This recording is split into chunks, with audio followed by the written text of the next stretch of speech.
And we are live. Hello everyone, welcome to the City Crit. I'm your Dungeon Master Harna, and joining me is some very cold and very confused players. God, it's been a while. Let's start off with the person most likely to vomit while drinking, and then we'll work our way up to our most stalwart of our troop. Jesus. In or out of character. To vomit? Oh. Come on, I had a lot of drinks that day. I didn't say Hi. that day. Hi, my name is Usord, and I play Bahagor, the party's fighter warlock. I presume I am the face of the party, apparently. And yeah, I'm gonna pass on to the next person that vomits when drinking.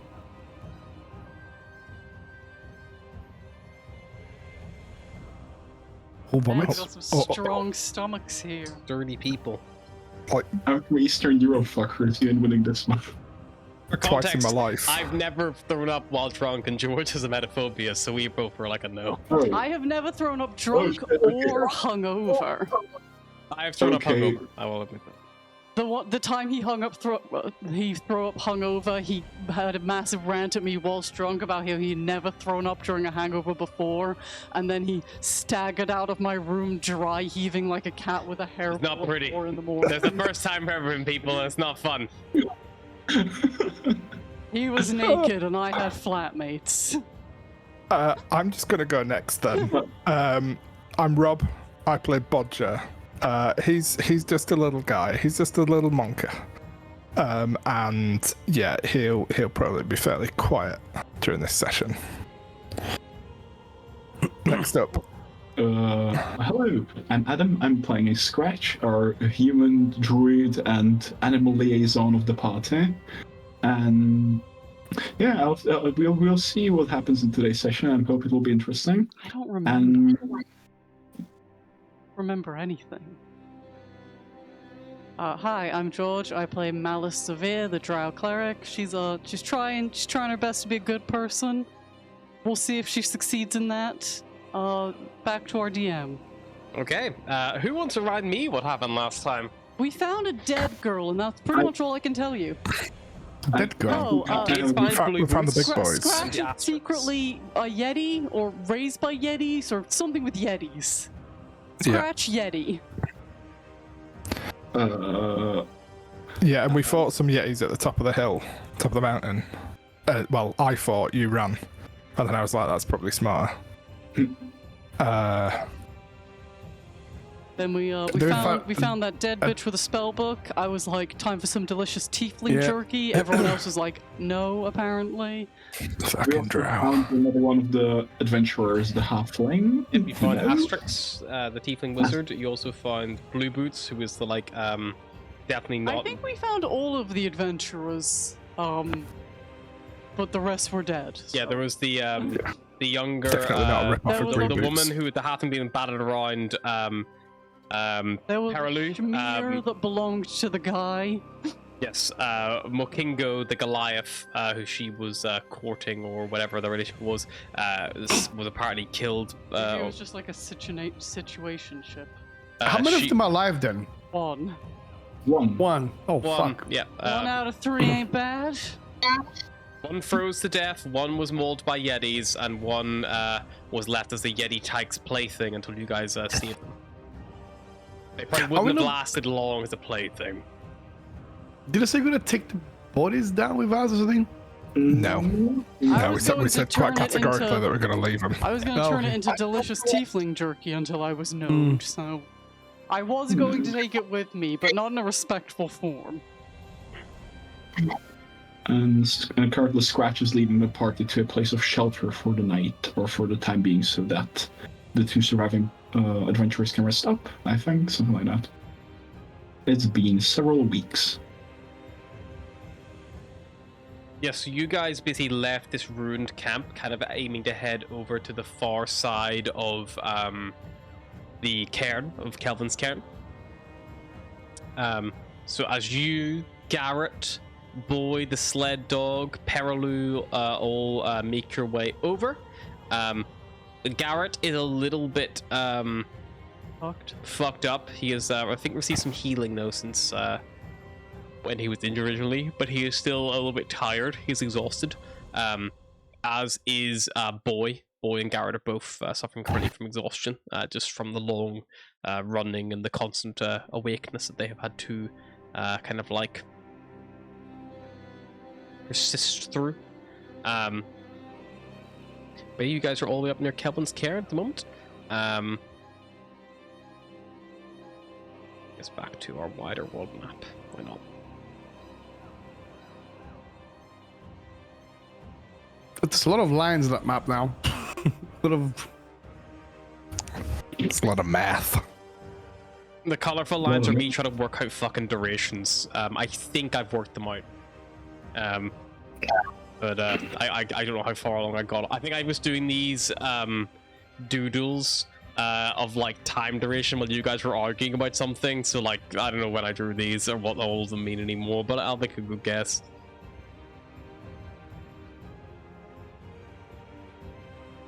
But yeah, you guys are currently all the way up in Kelvin's Cairn, so you guys are actually up in here. And yeah, you are kind of like, you leave behind this ruined camp, and you're intending on traveling over the actual mountain itself, looking for somewhere that Scratch is familiar with. Mountain travel. Where do you need to escort this little, this person to? Do you want to ask Perlu? Yeah. Like being a cabbie, like, where can I drop you? If you could, anytime you guys are passing back through one of 10 towns, I can break off there. I think I think after all this, my adventuring days are done. I'll Can you just drop you off in any of the towns? yeah, Are you gonna be okay? as long as civilization, I'm sure I can get an escort and pay whatever I have left to get out of here. Just go home. Fair enough. I think maybe we should escort him down to the nearest town, and then we'll see where we go from there. That's a woman, but good try. That's a woman. Oh, I am a woman. Yes. you all look the same to us Dragonborns. Okay. I'm quite bundled up, I suppose. Just for like a very strong man, strong packs. He's talking to a halfling. So, but right, if we are gonna keep at the space, we should be there in a good time before we all freeze to death and such. Come, should we go to Carconi? No, What? Carconig. I thought you lived around here. I think we should head to a shelter I know near here, where I used to live for a good while. We can rest up there and make the long journey, because she nods to most of the saved people, adventurers. Like they look exhausted. I think we should get there as soon as possible, rest up, and then make a longer journey back. We don't want to get caught in a snowstorm. Okay, sounds good to me. Okay. Then Scratch, if you are leading this expedition on the slopes of Kelvin's Cairn, just because of the unforgiving mountain terrain, I would need you to make me a survival check to make sure that your journey is not going to be hindered by weather or terrain. Can I have advantage due to knowledge of terrain? Or through one of us helping? Or yeah, all that. Or I would say that probably Garrett would be skilled enough to help you, because that is his job. So yes, he would at least have the knowledge of the Cairn to help you, like, know, or at least be familiar of, like, certain areas of the mountain and the no routes and things like that. I'll use guidance as well. Sure.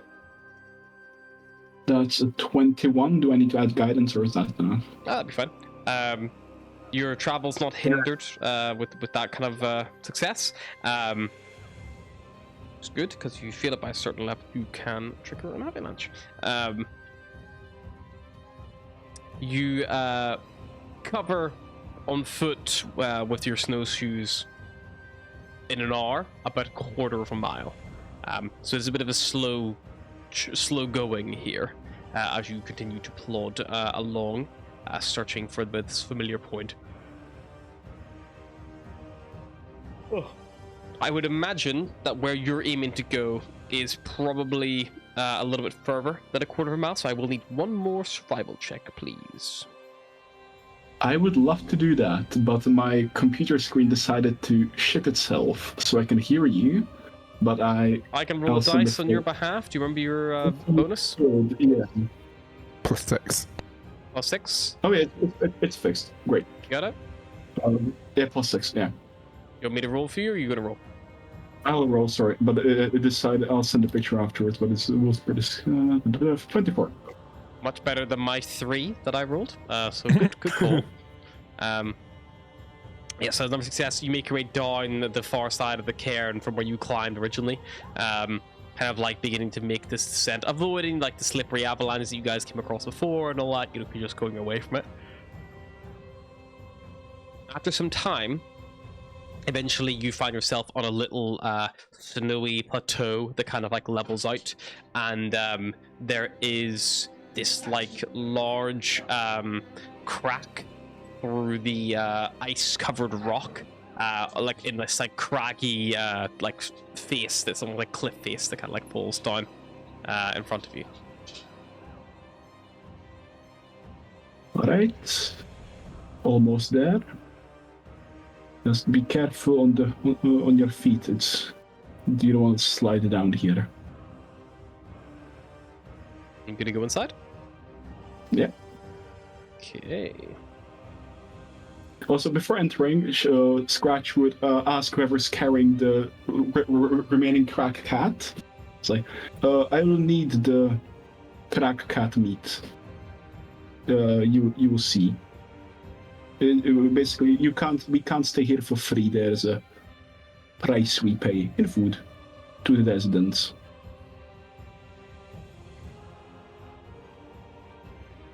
And so, I'm not sure if she's the one carrying it, but she would ask, or she would just basically take it from whoever has it. Probably carry it? I assumed we were making Scratch carry Because literally. you're heavy as everything. strong as fuck. Strong as fuck. Yeah. Then she would just pull it. She would just, take it. Yeah. But, So you kind of like make your way through this like narrow, wind-blasted crevice in the mountainside. You see there are icicles like hanging, as well as stalactites from the actual maw itself. And you see that in the snow leading inward, there is like, those of you who look around with a decent survival, you would see that there are like tracks from kind of like big, humanoid-esque footprints. You would call them big feet prints, if you were, Oh, yeah, big feet. Big feet prints would probably be an appropriate term for what they were.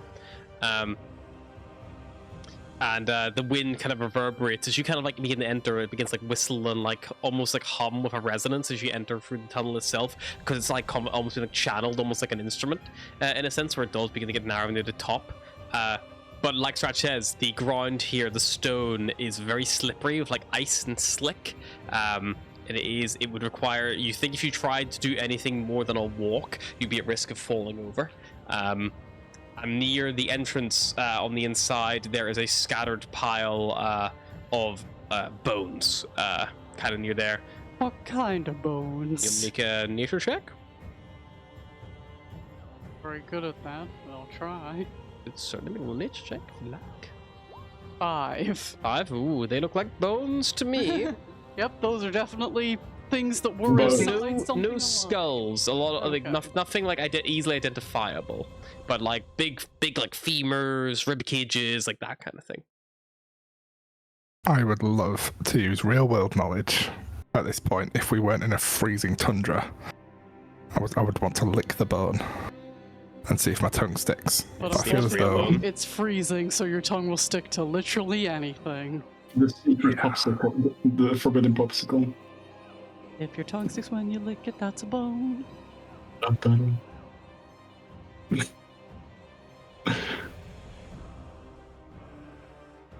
Just Scratch, one question about these residents. How big are they? Large. They raised me, so the reason why I can carry as much is because I ate the same as them. The amount wise. Right.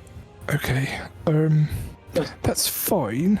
Bodger's just going to kind of scan around and look for somewhere or places where he may hide The bone if pile. required.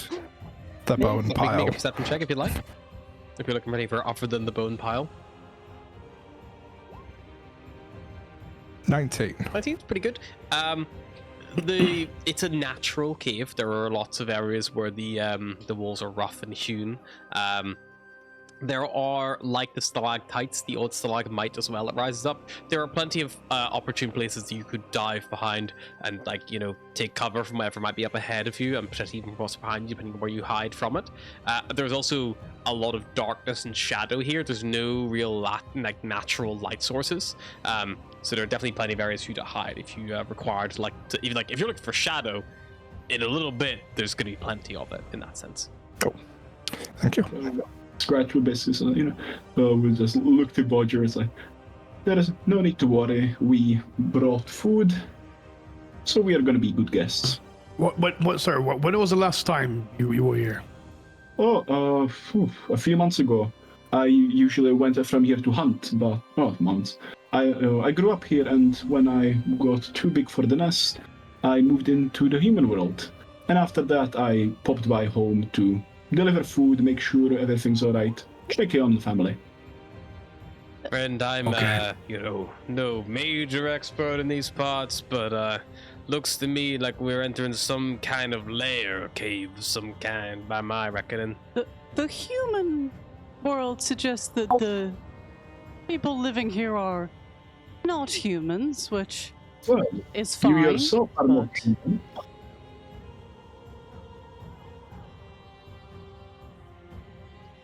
Look, we need.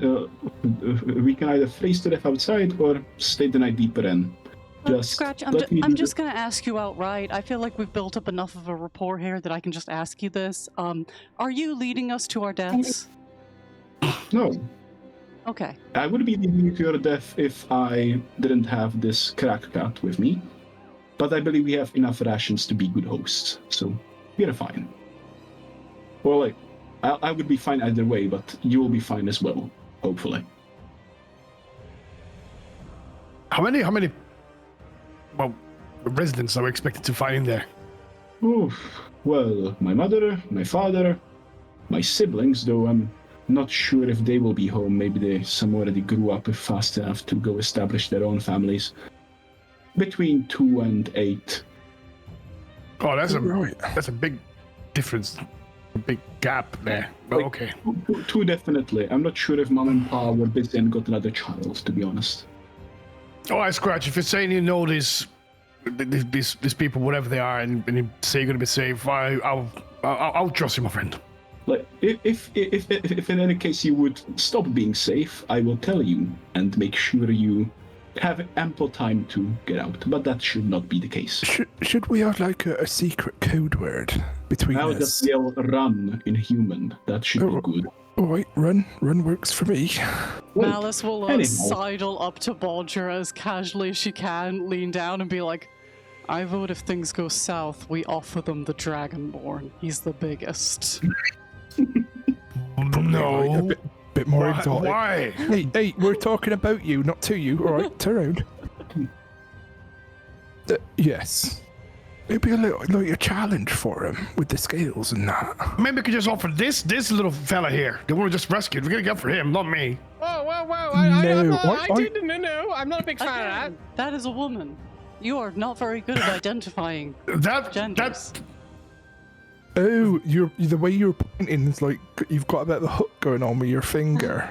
yeah. Right. So no, because we quite like him. We want to keep him. Also, if Oh, we you don't want to sacrifice, kiss me? also if we Also- sacrifice him, it will upset his dog. So That is Okay, true. give Gotta them the think of dog as well, so they die together. Right, So- now you're just so- gonna die on your own. Like we're gonna be able to he offer him said a crab sacrifice the cat. dog, and Sylvie jumped in like, whoa. My friend, we need to Where talk. is all this coming from? I don't understand. There will be no need to sacrifice anybody. Come on. Right, just What are we trying to make call? peace and hope there's not. I a look at the halfling, just like, stranger. Just Make sure you stay close to me, careful just in in- case. just be careful in caves like this looking up, you know, those stalactites, one falls and well, that's why I only have one eye now. Ooh. How high is the ceiling here, by the way? Is that In mystery the solved? initial entrance, it's probably about 15 foot or so, but it does look like it lowers to about 10 or 11 foot, like as it Oh kind of goes fuck. in a bit deeper. Okay, so it's very, very. Okay. You know, like, it's 11 foot tall is still pretty tall. Like double my height. Oh, very All right, tall. let's go in. I'm freezing out here, Scratch. And if I'm freezing, I'm straight. You people are probably colder than I am. Let's go. We need to get deeper in there. We might even be able to make a fire. That's what she said. What, making a fire? No, get deep in there. That Why is would what I she said. be making a saying fire. that? Unless you're getting pegged, I guess. Or unless, you know, he's very small and he can't get deep enough. Anyway, Is that what Let's just keep going. Bahagor? I guess he's used to hearing that.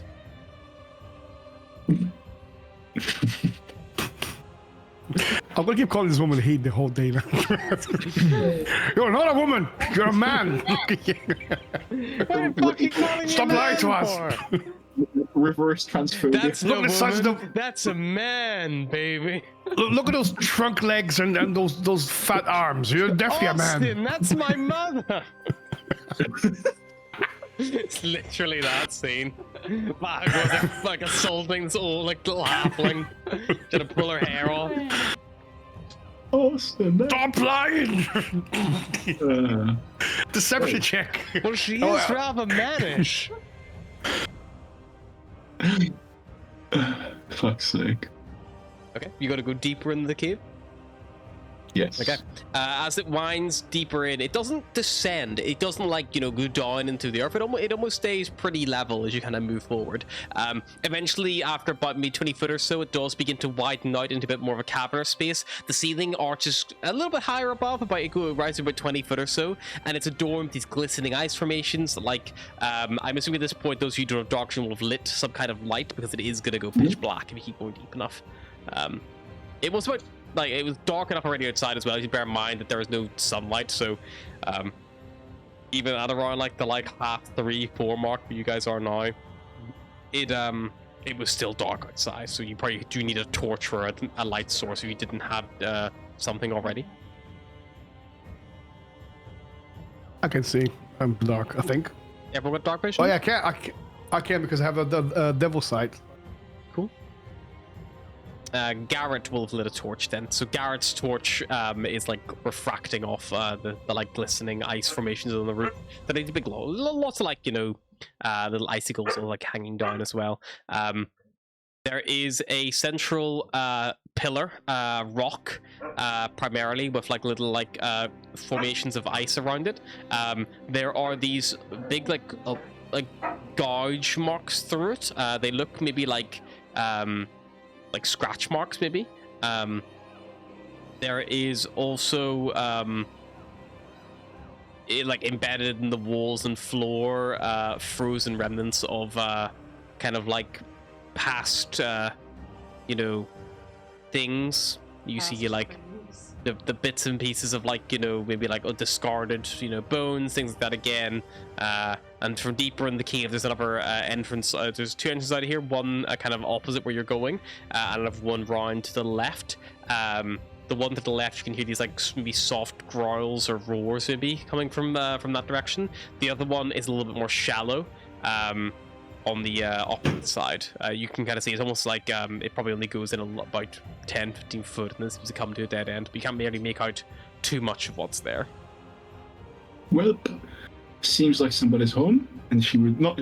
Scratch very much nonchalant about us. She just and heads towards the growling noises.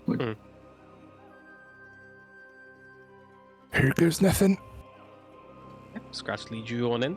You pass down a little bit further. The tunnels kind of wind a little bit further, but not very long. It's maybe only about 10 foot or so before it widens out again a little bit more. This wide area you enter in, it is this beautiful area. There's loads of icicles again that almost look like chandelier-esque. the floor is littered with shards of fallen ice, and you see a lot of the icicles above. Of the ones that are up there, there's probably only maybe about like 70% of them are like whole. A lot of them, so about 30% looks like they've shattered or broken and fallen at some point, as if maybe like some kind of like avalanche or something like that has disturbed them, or noise, you're not sure. There is in one corner here, Scratch, you would know, a small frozen pond, and then just next to that there's another like little tunnel that goes forward, and in the tunnels the first time you find something that looks remotely civilized. You all see a little it looks like probably the bottom of a wagon, or maybe like a sled. It's been propped up against what is clearly a hole in the wall, and drawn on it with some kind of charcoal, maybe like this like black smear. It looks like there is a window drawn on it with a little like cross hatch and a door handle drawn on it, but it's a flat bit of wood. And like propped up crudely, like not quite straight on this hollow. I guess kids still like to play house. Neat.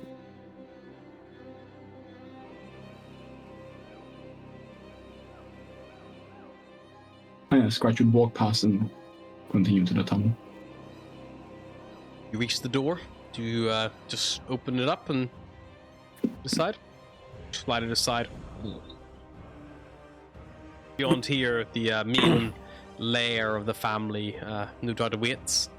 It isn't far before the cave gets structurally solid again to widen up once more. And as you enter, Scratch, you see an area you're pretty familiar with. There are two large nests made of like furs and bone fragments on a slightly raised area up on the right. In the middle of the chamber, there is a large table of sorts. It is a flat rock that is a bit like kind of like long and wide. There are furs kind of like sprawled out on the floor next to it to allow somewhere like fairly comfortable to sit and eventually warm to sit as well while around it. No chairs or stools or benches, any of that sort. It includes like sit on the floor and then eat off this rock potentially. The rock is covered in like long frozen and black stains of some kind of liquid. There are no utensils or cups or crockery to be seen, apart from the odd bowl, which appears to be carved from stone.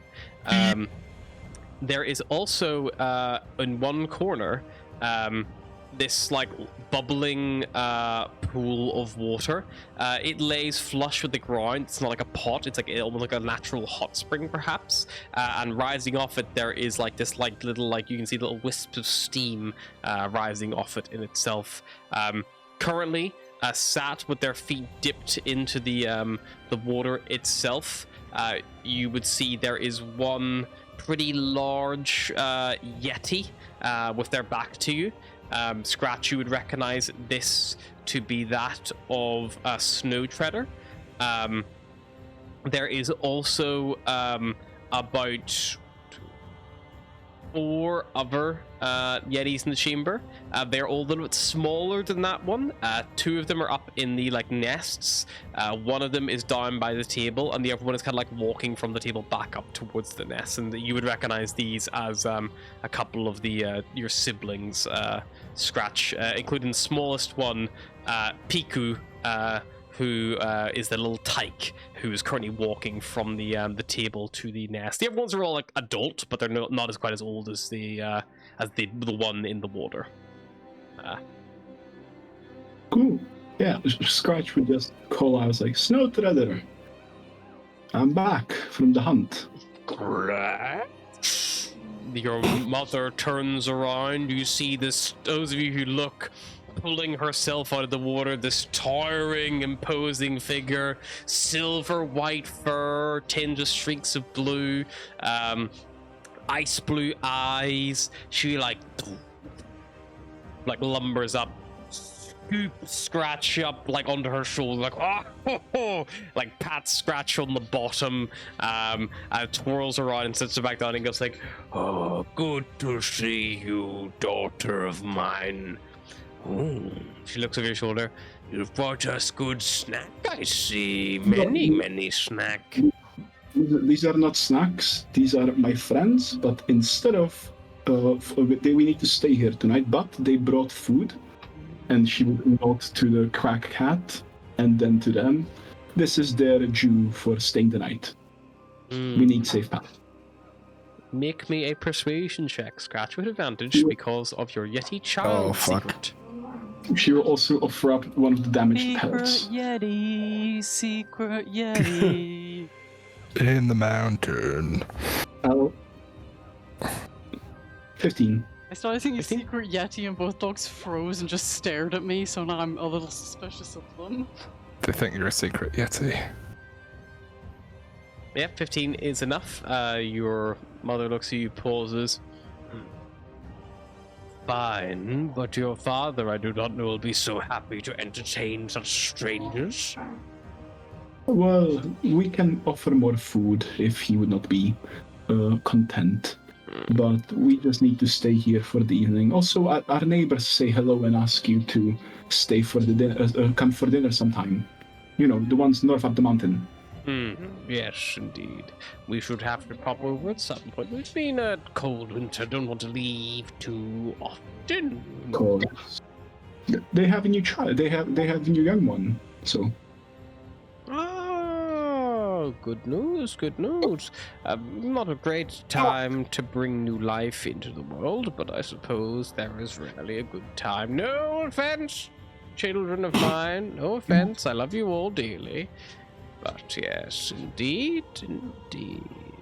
And she would introduce the party. So, this is Bahagor. He's the Youngborn, and even if you try to eat him, it tastes horrible. You know how lizards taste. Very horrible. Don't. This is disgusting. I will say for context, Scratch is currently speaking Yeti because these things do not speak common. Okay. Then she just starts pointing at us, and it's like, oh. Yeah. Oh, I look at Malice like, I think this is it. I think they're gonna hit us. I think they're gonna hit us. They're probably like, this oh is- god, I gotta.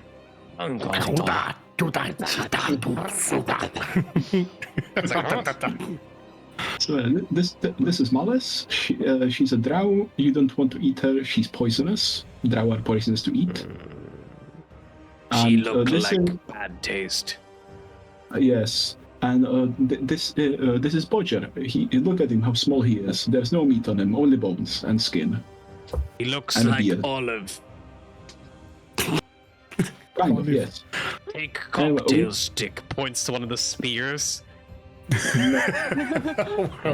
Not sure what Oh, he's saying, but I don't think it ends well for you. I think Bodger's gonna be the first one. Look, she's looking at him with a spear. We'll just I'll just ask them to set up their sleeping arrangements in one of the corners of the cave. And if it's alright, if we could at some point use the hot spring, that would be splendid. Some of them need to warm up. They have frostbite. Use it before your father gets home. He is hunting at this time. So he should be back in like 2-3 hours now. Indeed. But you could rest in the frost hole back near the entrance. I do not think he would have much issue with you there. Well, I would prefer for safety reasons. We are kind of. I would prefer staying home. You know, it's been a while since I've been here. Might as well introduce some new life here. Of course, you are always welcome. Thank you for the hospitality. Also, take this pelt. It's damaged, so it's not too sellable, but I'm sure that the small ones will like it to keep warm. Anyway, she returned to the party. So, yeah, we are allowed to stay here. If you could go over there to the back to set up your sleeping arrangements, and if you'd be, sorry, I forgot my accent. So, yeah, you can go there, set up your sleeping arrangements, and if you'd like to try the hot spring, we can do so before my father returns from the hunt. He likes to sit there when he's tired, so we got like 2 to 3 hours to enjoy in there. If you wish to partake. I think I'm gonna give that one a go.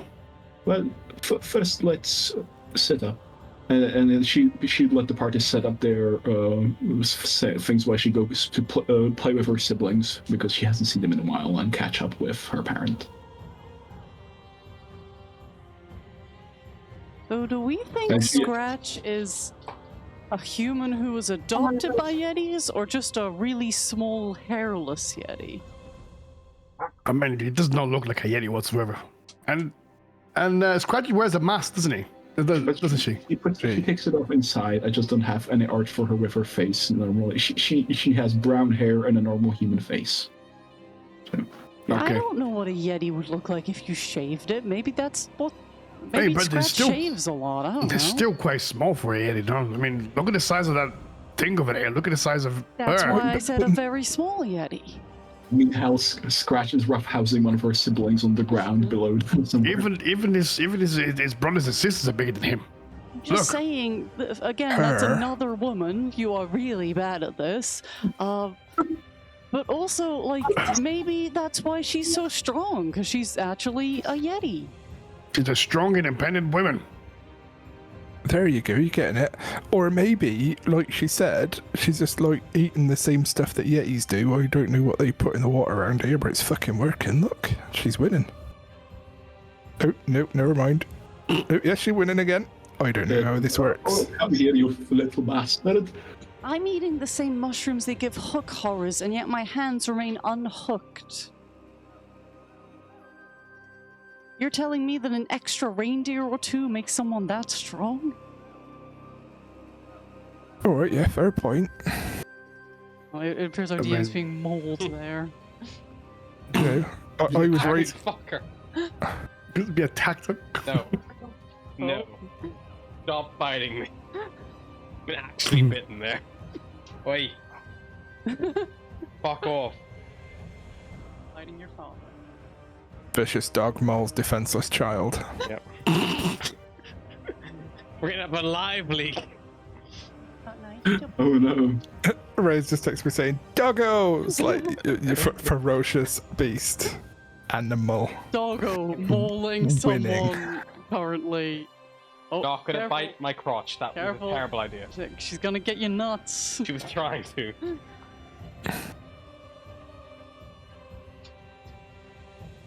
That's my book. Steal the book, Juno. No one can stop you.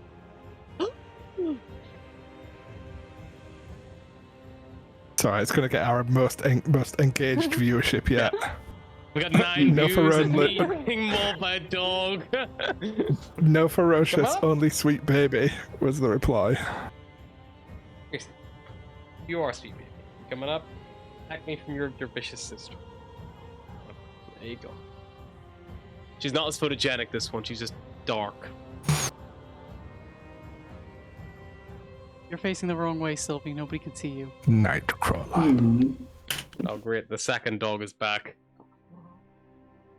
God. Okay, well, now there's a dog fight happening on my lap. This is not going to end well for me. It's just the Yeti's roughhousing. It is. The Oh. young Yetis are fighting. So don't yeah, it's like, you know, that's cheating, you can't do that. It's like, No biting the hands. It hurts a lot. There we go. I'm calmed now. Well, I'm gonna ready myself, and I'm gonna jump that hot water. You know, the hot spring over there, if you don't mind. yes, I'll join you shortly. Cool. Hot Good spring on it. or soup pot? Oh, don't say that. Don't say that. No, it's not the soup pot. It'll be very impractical to, you know. It'd be a waste of preferably hot spring. Okay, right. I'll risk it. Yeah, Cold as hell. Is already climbing in basically. I'm going to I take off my thing, just my little thong. You're a fucking phone. I am. Fuck, I'm on fucking Dragonborn. Who gives a fuck if I'm naked or not? I don't have a dick. Are the Yetis naked? Yeah. Do Yetis I'll just wear jump in. clothes? Yeah, the Yetis don't wear clothing. They like Yeah. lay Full in the on, furs just and woof. dry off in the furs, but they're like mainly unclothed. full on naked. Boom. No, because Jump in. I heard Bahagor's wearing a thong. That's why I was so confused. No, I took it off. No, scratch that. No. He took his I'm just- thong off. I'm reptile. It's like, oh, just go in naked, completely. Okay, yeah, you hop Malice in. will watch him strip and then slowly start to follow suit. If I see one bubble, I'm fucking running. There's not gonna be one bubble. There's gonna be many bubbles. I'm not gonna partake, if that's all right. Also, because I've had a look around here and I'm not sure where they piss. So I'm just gonna. We have a separate cave outside. Oh, all right, that's all right. Civilized. I was wondering, you know. We shit in the shitting cave like civilized people. I don't want to go that shitting cave. No, you really don't. Where wanna else go are you gonna shit, boyo? You can't hold it. Secret. You could go out in the snow, but it might freeze when it's halfway out. What are you know? talking about? Oh, Everyone knows no. that lizards don't shit, you know? Like the Lizards rulers of don't even North have Korea. assholes. Maybe he's like a snake and he only shits once a month. That'd account for the smell. Mhm. Fucking But- fermenting. I'll take my clothes off. I did my toes in.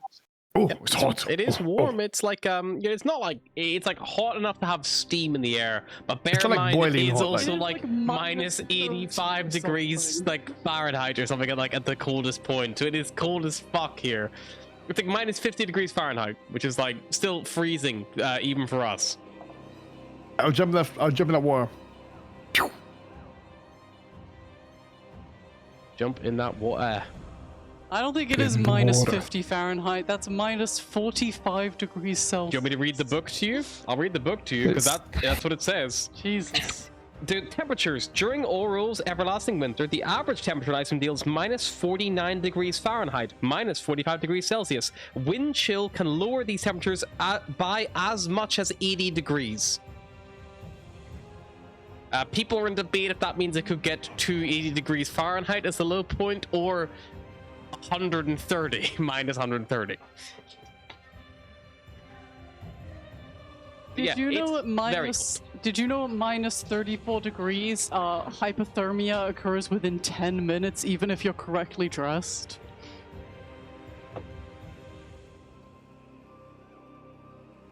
No. That's why you get your winter clothing. It's magic. Magic winter clothes stop hypothermia. Yeah. Look, Oral's kind of trying to kill everybody with the everlasting winter. What do you want from me, okay? I didn't write the book. She's only kind of trying to kill everyone. Like, she's not like super invested in it, but if everybody does die, that'd be cool. Yeah, you all dip in, get a nice hot little rest, relaxation Yeah, if you go to want. Hot spring. Yeah. I think my spring is hot. Mhm. One of the Yeti young ones will join you. You would know this to be Mara, one of your sisters. She hops in. She's a little bit smaller, not quite as small as the Tyke Peku. Yeah, her fur almost like glimmers like it's like got snow on it. As she gets in, it like just like, you know, all melts off. Bodger's not going to get in, but he's going to dip his feet if he's able, Yeah, because he you do doesn't that. want to take off his clothes. The Yeti don't seem bothered by nudity. They don't Oh, seem no, to see but- anything. but- I think Bodger. Bodger, Oh yeah, Bodger might be, but In the more than like I know context that would. Malice and Bahagor have chosen to strip down, but the Yeti don't react surprised. It'd be Yeah. the same as like if you took your clothes off in front of like a cat or a monkey or a dog, they wouldn't react. Cool.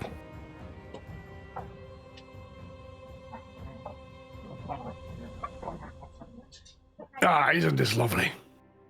Nothing kinda more just relaxing relaxes than the son of a blood. dog fight. Than some wolves Yeah. fight over a scrap of food. No, that's just the Yetis pulling their hair in the hot spring. So, Torek and Piku playing Yeti Wars. yeah, I miss this place. It's been a good while.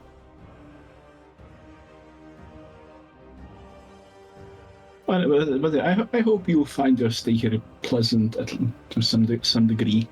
It's So what's the plans for tomorrow then? Where are we going? we head back. We accompany everybody to where they should head, and if we have time, we can go find that dwarven iron shipment. Oh yes, that we almost forgot about that one. That's in the Dwarven Valley to the southwest. Or Where we could just exactly stay in this are we hot now? spring In for this? You're at Kelvin Cairn. You are currently in Kelvin's Cairn on the Oh, probably okay, on just the around. northwestern side of the crest. Oh, okay. So it's Because still you around kind there. of Okay. like you basically would have come out of Cairn, climbed up, and then probably made your way back over the far side to get to the Yeti cave here. Cool. How long would it take us to get to the dwarf shipment from where we are? Because it looks like it's a little alleyway There's a here, valley, like a little the Dwarven Valley. Valley. Yeah, you could travel that way if you wanted. You could travel off, just off the actual beaten track in a sense. You would need to come down off the cairn, which would take you the guts of 4 hours to climb down. If you went straight, you would then need to do. It's about, call it roughly 8 miles of travel.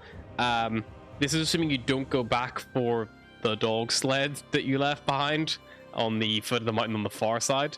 If you wanted to do that, it would be a little bit more time. We'll be going back for that. That would be an extra 4.5 miles. And Did then we leave our dogs behind? Yeah, you did. Oh god, the dogs are out in the cold. Yeah, they're fine. They're with their dogs. You know, you gave them all food and stuff before you left, and like, you know, you sorted the other sled as well before you left. But it would be about a 12-mile journey. So if you wanted to leave the mountain by not going back over the top, if you want to just go straight down as soon as you can to get like to the safety of the flat ground, and then work your way back around again, and then go to the valley, you'd be talking. It's like the guts of 3 days of potential travel, because you'd have to go all the way out, down. You have to finish going down the mountain, go around the whole fucking cairn, and then go back across the valley itself. You might And we be have this happening faster with us as well. traveling like back to Cairn, going by the roads, which are a little bit quicker, and then breaking Yeah. off the road, like near here maybe, and then going like northwest, potentially. But also, Where is that the town? area that's marked, you don't know that's accurate. It's rough. Okay. Where is it down ahead? Like this castle that was like everyone was like Cairn gonna be de shady. Naval, that one. Oh, that's the one that had the weird little castle. Yep. Very intrigued by that one. Okay. So I guess just travel all the way to Cairn, and then drop off the little halfling there, and then go from there. That sounds like the plan. Yeah, and I say that in character. While we're in the bathtub. Alternatively, in we the could just rocky bathtub. stay in this hot spring forever. It's pretty warm and nice. Oh, I don't know how long we'll be until, you know, that pile of meat there is gonna finish, and then we're gonna be the next pile of meat. So True. no thanks. Also, you know, Scratch was talking about like the big fella. When he comes back, he wants to sort of spring all to himself. Because well, I'm getting ready to make a hasty retreat as he sort of wiggles his toes. Oh, Yep. yeah, true. My father should be back Probably soon. at this so- point around about, call it 8 p.m. or so, by the time you guys traveled all the way through the mountain and all the other, like, you know, obstacles and all that kind of stuff. It's currently outside. If any of you stuck your head out, took the pleasure to, it's fairly calm and overcast out there. Nothing too taxing or startling, but you probably are nearing a point where you would enjoy a long rest if you wanted to get some sleep. Yeah, Let's just- yeah. Just, Alice will I'll go. get out of the hot spring. As she turns around to get out, you notice she has just like a massive symbol carved the length of her back of like an 8-pointed star. Oh, what was that there? Right on the back. The mark of my Lower cars. the mark of my god. Well, the mark of a god. Oh, which one is your god? I follow Elistray. Alistair. Yes. Oh, and Alistair does that to her followers, or you said No, a it's god? not Yeah. Elistray's mark. Oh. Hmm. Oh, Oh right, it's not like a god mark. It's like a religion mark. Make a religion check if any of you would like to, I guess. It's I'm curious. Tiamat considered a god, a deity now for dragons? Tiamat, yes. Tiamat is. Tiamat, Yes. yeah. Yeah, she has 5 heads. Yeah, I'll turn around and say, well, where I come from, we also have our god. We follow Tiamat. It's the god of dragons and dragonborns or dragon. That is honestly kind of gonna be like where we come from. We kind of follow Satan. Like Satan Tiamat is the god of tyranny and evil really? and greed and like. They also have Bahamut, don't Yeah, they? Bahamut is like the good god, like the dragon and god of like law and order. But Tiamat is Bahamut. not a good It's Bahamut. person. Oh, really? That's cool. Okay. Is it Bahamut the good one then? Bahamut. Bahamut's a good boy. Okay, I'll Tiamat's go like- Bahamut then. Remind, where I'm from, we No, follow I Bahamut. like that you follow Tiamat. It's very funny to me that you're just there like, yes, the Archdevil, the Abacarus, the Bane of Bahamut, the creator of evil dragonkind, the Dragon Queen, the Dark Lady, the Many-Maud, the Nemesis of Gods, the Queen of Chaos, the Queen of Evil Dragonkind. We follow her. She's great. We love her. Yay! She's Oh, chill as hey, fuck. Scratch with 21 relationship, like, Okay, I'll go back. Sorry, Bahamut it is then. Bahamut it is. Okay, that makes That's only. more sense, but less funny. You know, for a second there, I thought you said Tiamat. I was going to spit out my meal from like 2 days ago. No. Definitely not Tiamat. Next campaign we're doing is Rise of Tiamat. let's fucking go. Bahagor main event. I'm gonna swap out I with thought like you were one of gonna the be like, NPCs for Bahagor. Oh yeah, it's big bad Bahagor. That's why he has no memories. It's because he was fucking like playing Rise of fucking Tiamat this whole time. 8 months. Drow usually follow Rolf, isn't that correct? That is. I think. The spider queen. Got it. Is that what's on your back? Yeah, it's the Mark of Lol. Mark of Loth. So it's an 8-pointed star, but it has like a webbing connection as well. And it's like literally like cut, like scarred into it. That looks painful. I don't remember really. I was a very little child when I got it. You got it. Yes.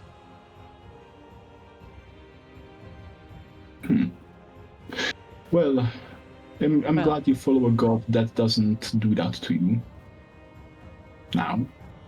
Anyway, yes, let's. I would suggest we get out of the hot spring before my father comes, and then we can start resting. I'll make sure that he understands that you are not food. He should understand. I'll make him understand if it comes to that. There's a lot of like shoulds and hopefullys that are doing a lot of heavy lifting with your reassurances, you know. Well, I thought my mother would be hard to convince, and she was fine. So I'm sure that the father will come around, seeing that you are here and survived long enough, and gave them food. You know, it's hard winter. Every bit of meat is good. And I also told them that you all taste horrible in different ways. Like I told that Bahagor is chewy because he's a lizard, and lizards usually tend to be. That you are just skin and bones, and that drow are poisonous to eat. So I hope that will. Why did you tell him about us? That you look delicious. Yeah. That you one of you same as Bahagor, small skin and bones, and about yourself, and boy, that you are all muscle. Too chewy, no fat. I mean, now that he said it, it kind of looks good delicious. to me, but at the same time, I'm not here to get compliments. I'm here to not get my fucking hide ripped open by a hungry yeti. You won't get that. Did it sound like the Scottish last session? I don't know. He's American now. That's where he is, boy. How the fuck do you remember what happened? It was a month ago, you son of a bitch. And you're to blame. So, You canceled last minute, you fucker.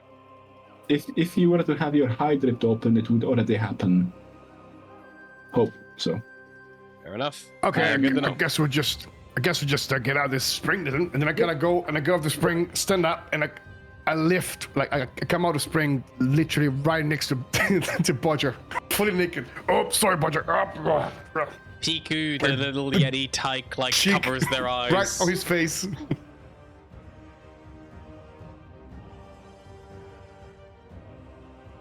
Yeah. Are you guys And I'm gonna gonna leave get the main den and retreat back out to one of the earlier holes to like set your camp? Well, at least I will go wherever Scratch points me to being safe. Yeah, follow Scratch's lead.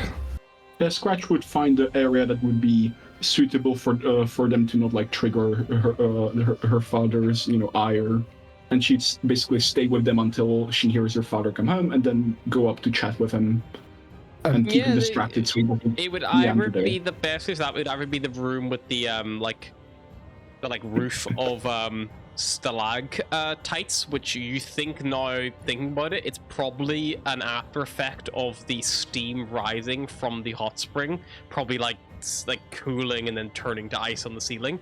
That room would be a pretty good one because it's not like one of the first rooms he would go into, so you'd have a good time to like catch him out.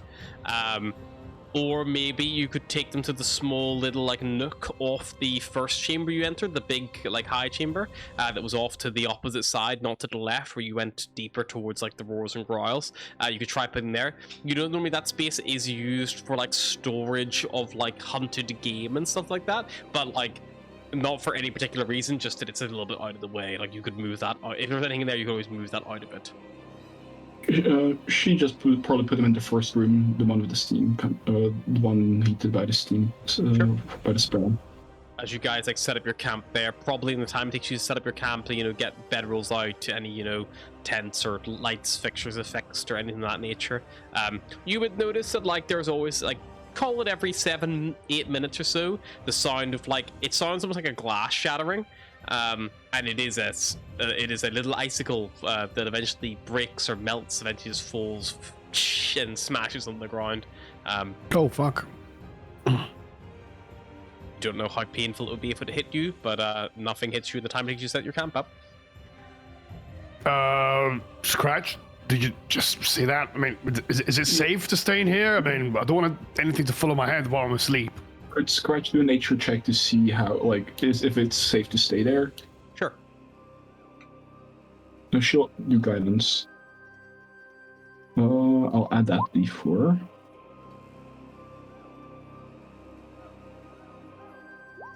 $14. The roof here is only about 16 foot tall in this little wider point. Bear in mind, if you were laid on the ground, it's a little 15-foot fall. For something as sharp as an icicle, it probably wouldn't kill anyone, but it could probably cut someone up, if it hit them at the right angle. I mean, if it hit someone in the eye, it could blind them. That's for sure. Malice already warned you of this. But how big are these shards? Or this shard? How big are they? They're icicles falling from the ceiling. They're anywhere up to about a foot long. Okay. Well, okay. So the some thing of is, them are not. Some are 6 inches. Some are anywhere in that length. It looks like the longer ones are the ones that are getting too heavy to hold on to, and they're snapping and falling off. The other place I can put you in is the storage room for food, and I'm not sure if that's too wise a decision. I would rather not sit next to the food. Can't we just chip off the icicles above us? Yeah, I was about to say, maybe we could just shoot them off to the ceiling. I'll stay with you, and when I hear Father come home, I'll go catch up with him and keep him entertained and busy, so he doesn't. I'll tell him that you're here. He should be fine as long as you're not in there, in his home. And just in case, I'll just keep him entertained, and hopefully you should not even meet. All right, I'll just tip off some of these icicles from the ceiling. I'll help. Okay, I'll start I'll just blast you. Yep. Pew pew pew. Takes a little bit of time, but eventually, you're able to clear a safe perimeter of icicle-free zone. Probably one of the probably your mother comes stumbling out through the door. So she comes out hearing the constant blast of magic, and looks scared and confused at first. What's going on? Oh, hello.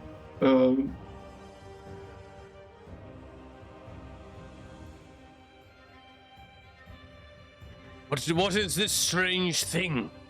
He like points to the smashing of ice. Yes. Our guests are just securing the place for the rest, so the icicles don't fall on their head. Okay.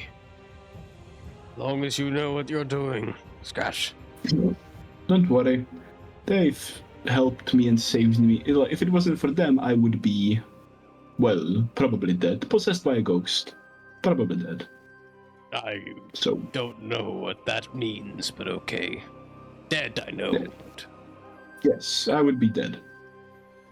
I will come back to the hideout soon enough to catch up. I'll just help him set up. Perfect. She nods, and she'll head back inside.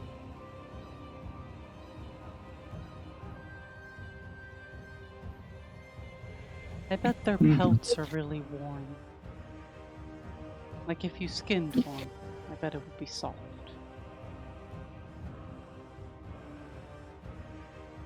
They are very soft. I would recommend not skinning them.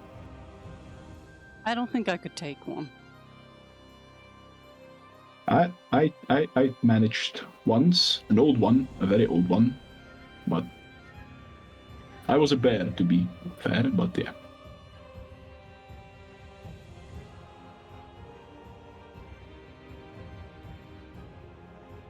Well, how's the ceiling looking, Bahadur? After probably about 7 or 8 minutes or so, he probably got a good clear radius of your encampment. Just need to move some of the ice off the way now, and then, yeah, good to go.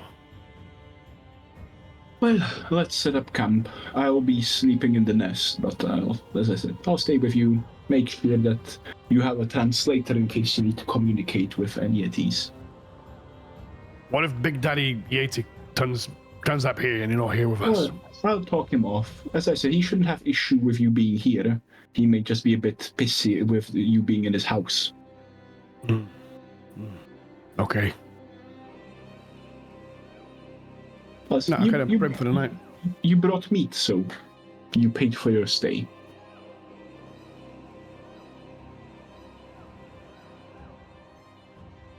Okay.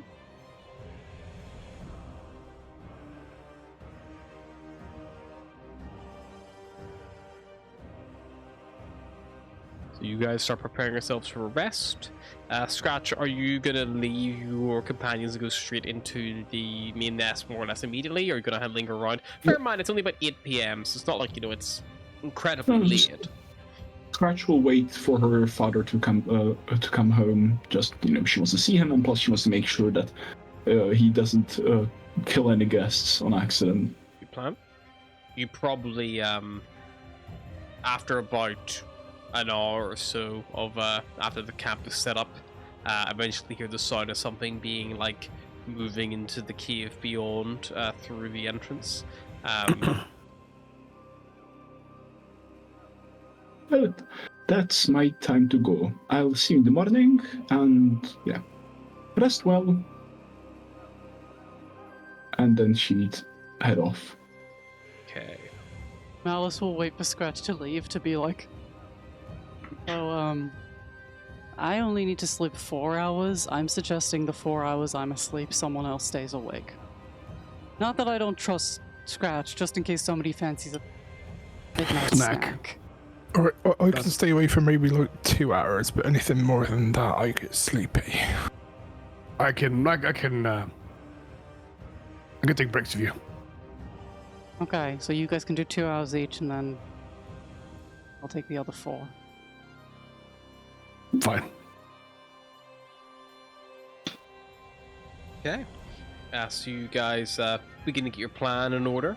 Meanwhile, Scratch, you head out into the open cave area with the little pantry-esque tunnel to the side, and you see back to you, standing a good 2 foot taller than Snow Treader, white fur, broken up with scars. One of their horns broken off from a past battle.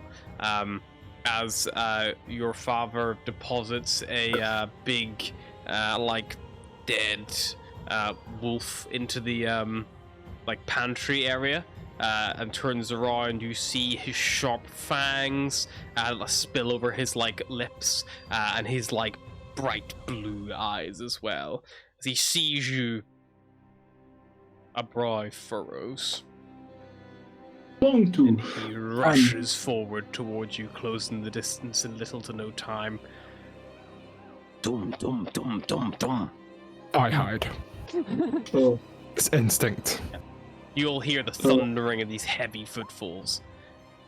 Scratch braces, like in rugby, people brace for a tackle. She does the same. You do feel a tackle as Longtooth scoops you up high and pulls you up to his eye line, and then kind of like a almost like literally like giving a primate like a box that can be opened, like how they almost inspect it, like turning them over in no logical sense, turning it upside down. Longtooth like inverts you, like looks you up and over, like fully turns you around, and then goes like, daughter, and then puts you down again. Good to see you. Thank you.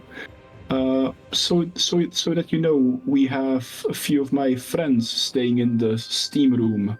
They won't be a trouble. They'll just be staying the night. They brought food. She nods the large crack cat carcass next to the table. That's their perk of staying.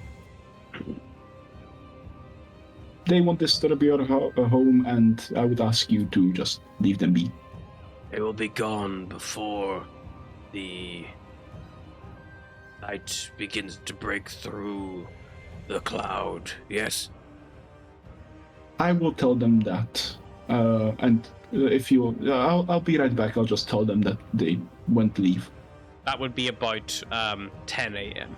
when twilight kind of begins. Plenty She of time. will quickly pop him back to the party and is like, hey, so... my father knows you're here, and he asks you to leave by 10 a.m. tomorrow. So I'll join you in the morning, and we can just head out. Alice is looking around like, where the fuck did Bodger go? And then she like go back and just head back to the main cave, chat with her parents, see if they have any news about the Cairn, any interesting things. Just spend quality family time. Yep. Those of you in your little makeshift camp, the Yeti, as he comes stepping past, whereas Scratch's mother probably stood around 8 foot tall, like not like unbelievably large, like, this individual probably stands closer to maybe 10 and a half, 11 foot. Wow. As he like lumbers through, and Scratch is not a big individual, so like he almost looks twice her height in a way, like just with his stature, and he hunches as well, especially to get through the like low cave. As he moves through, you see these glowing blue eyes take a good long look at your little makeshift encampment in this cave. However, he doesn't come over and introduce himself. He makes no civility or effort in that regard. And eventually throws aside the wooden sled door to the deeper den, and then moves into there. How So many Bodgers do you think that guy was? Maybe 3, 4. I mean, in height or in, weight. Well, obviously he'd be less in weight than he would height. Bodger from, like, in the midst of a little cranny that he's found, would probably like, however many Bodgers he is, I don't want it to be an extra one, so I'm going to stay away from that fucker.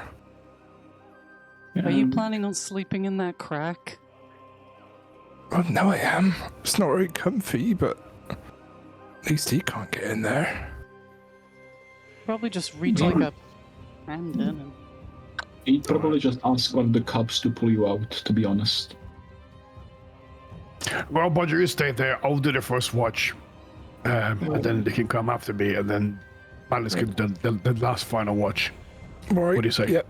Sounds good. Just Good wake night, me from a everybody. distance. Oh, don't worry. I ain't getting near you when you're asleep. Oh, you know better than that. In the morning. Right, sleep well. Right. If anything, I'll make a lot of noise. Don't worry. Right, nap time before sleep time. See you in a bit. And then just in case, I make a sword made of ice and leave on my side. Okay. Just sit on a rock or something. You prop yourself up, take your time, listen for anything strange or startling. I love the idea of Scratch just having a cozy little catch up with her family while they're all just there armed like, we will survive the night. Yeah, Hopefully. Do we have a fire going? We're probably soon to have a fire going. I no? think To keep ourselves Garrett warm. would have lit a fire if you didn't Oh, tell him oh. otherwise. We'd have probably Oh. checked with Scratch to be like, hey Scratch, what's the opinion of fire in this here ice cave? I think it would be alright. Would Scratch know? Like, They're not Yetis going to be aren't like, oh no. they're not like scared of fire, no. So like, yeah, they wouldn't like, you know, as long as you know, took precautions, you'd be fine. just don't wave it in their face. Don't worry. I'll sit by the fire. Keep on watch.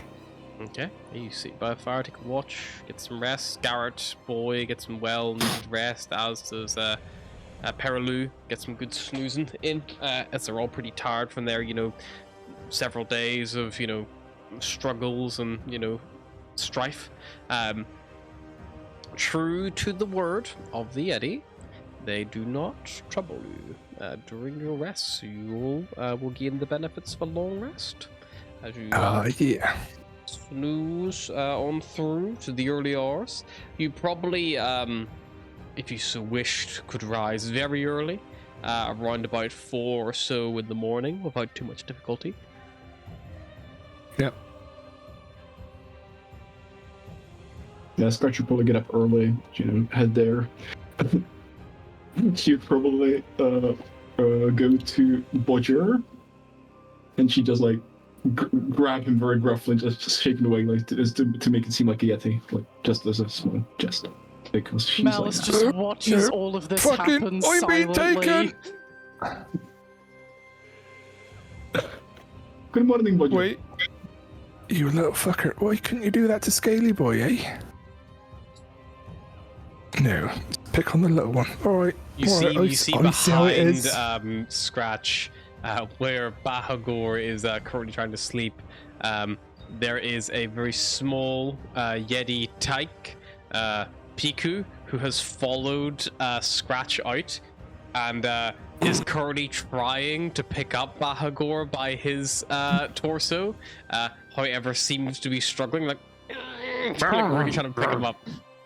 And then keep patting away. And they're like this small, fluffy, soft, unblemished fur, big eyes, like big hands. Malice will approach the same way you would approach a wild animal if you're attempting to pet it. Probably just like to try to pick my tail and stuff. Like my tail just like flapping around. He likes to be scratched behind the ears. Does it bite? No, or only like a playful bite, like from a dog. Like it doesn't hurt. He's fine. You can pet him. He likes it.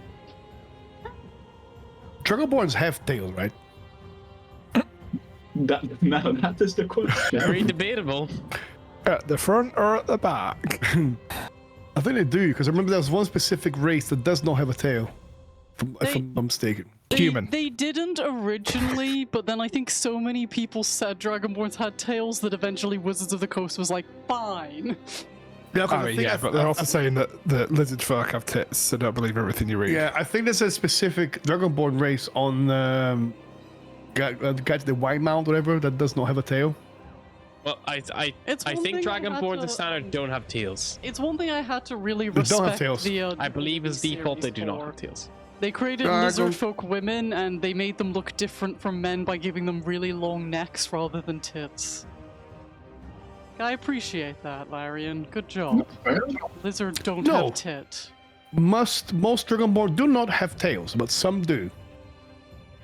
Yep, that's It's Do like, you have a tail? it's like the rainbow tieflings, where they were like, tieflings are red or human colored. I believe no. I believe what I read was that if they have a tail, but it's kind of viewed as like, I mean, this is probably fucking a la Forgotten Realms, not PG anymore, but I'm pretty sure like somewhere in Forgotten Realms lore, it's like basically viewed as like a physical deformity to have a tail. It's like, oh, very bestial, like, you know, oh, it's like, you know, it would be like someone Alright, having, so- you know, more bestial features as a human. And I'm going to end my conversation on that stream there. Like a tail that humans do sometimes have. But Well, I believe my that is picture- kind of like where the original thing came from. Also, Well, my probably why picture they of don't fucking Dragonborn, they have a touch it tail, so much, I'm gonna because say it's I have a not tail. great. You can Okay. have a Can- tail if you You want feel a you want tail. to. You're allowed a tail. Nothing wrong with a tail. Yeah. I believe I'll as say- default they don't. All right. Well, I was just gonna go with what my picture looks like. He's got a tail, so fuck it, I'll have a tail.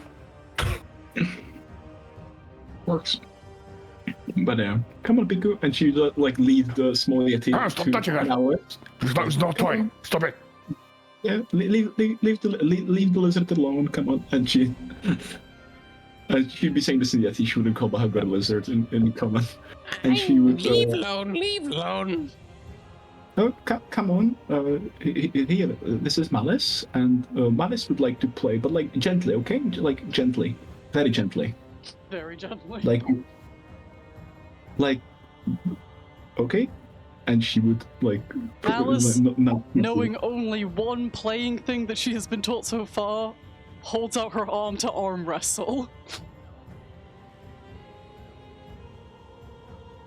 Yeah, like smack your arm. Yeah. How's about the same? Like this thing is probably, you know, about the size of a human, like a primary one, like 5 years old, like not a very big human at all. Probably is about as strong as an adult man. Wow. He looks Like, you know, beautiful. you're talking like 2.5, 3 foot tall, but like the strength of like an adult man. Strong. It's like a chimp, you know. It's Yeah, more than a human, but it's literally. fucking like four times stronger or something.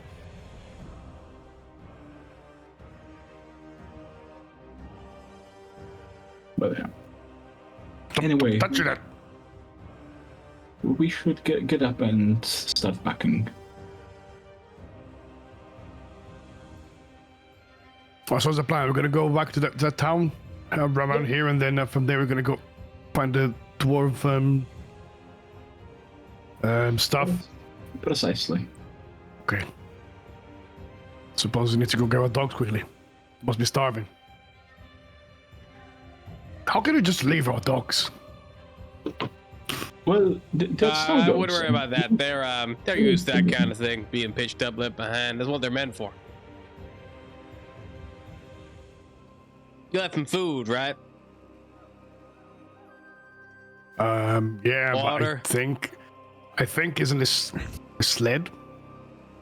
Well, The if food you we didn't have? leave them food, they'll have found some one way or another. You might not find your dog, but they'll be all right. I've never once come back to a dead dog tied to a sled, but I've always come back to a sled sans a few dogs. We left Fair food. We may have forgotten water. They'll But find leaving some. water in this weather is basically just leaving snow anyway. You just lick snow, it'll be fine. Yeah, I suppose. As long as they're smart enough, work it out.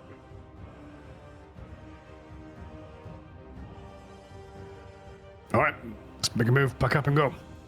Start packing up. Pack up your bits. Head out.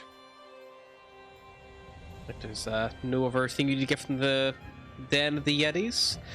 You leave it behind and you begin trekking back. Are you going to trek straight back over the cairn? The full, call it 3/4 miles, or are you going to go down the cairn on this side, call it 3/4 of a mile, and then take the long way around on the ground? So, we want to go directly over, or do we want to take the longer route? How we feeling? Which way's safer? Going down and around will be safer, but going over the hill will obviously be more direct, but would take a bit more time to traverse. The longer route is safer, but longer. I think we take the longer route. Sure, yeah. So it's Basically, less a surprises on the journey in way. the mountains takes generally twice as long as one across the tundra, but because you have to go around the mountain, it probably works out not too dissimilar.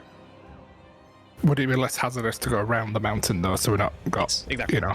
There's less chance of like triggering an avalanche and shit on the ground, unless the weather is unfavorable. The avalanche didn't go super well for us last time. No. I nearly died, and then the alternative to dying was nearly got tricked by a fucking devil.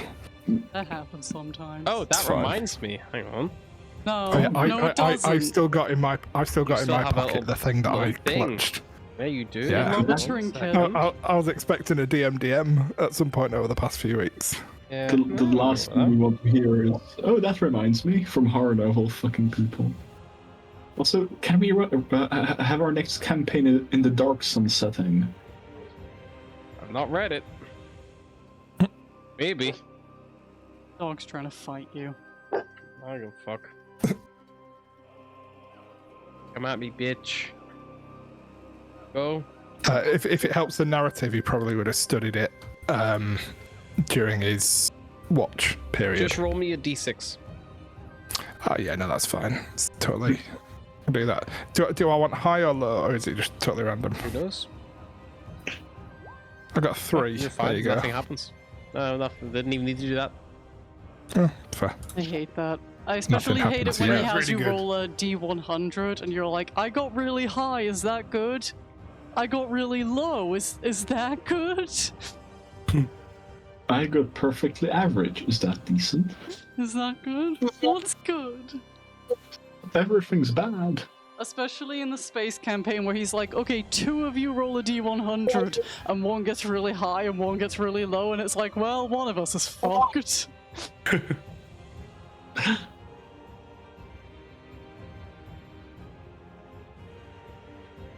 So, you guys are going to head down and then across. Mm-hmm. Okay. Yep. I will require 3 wisdom survival checks to safely navigate down the hill. Garrett can give you advantage to whoever is making these checks. I'll do one. I'll Oh. do one as well. My wisdom's not very good. 25. Oh, and with advantage. Come on, let's crit fish. 20. That's fine. I'll add a d4 to that. That's 15. 15, just a success. We also Okay, make I'll do one. Oh god. 11. you get advantage from Garrett. Oh. 20! There you go. 3 successes. That's good. You don't come across any impasses and require backtracking. You manage to find a pretty good way down the hill, the mountainside without any difficulty. You then begin to trek, kind of like snaking your way around the actual edge of the mountain itself.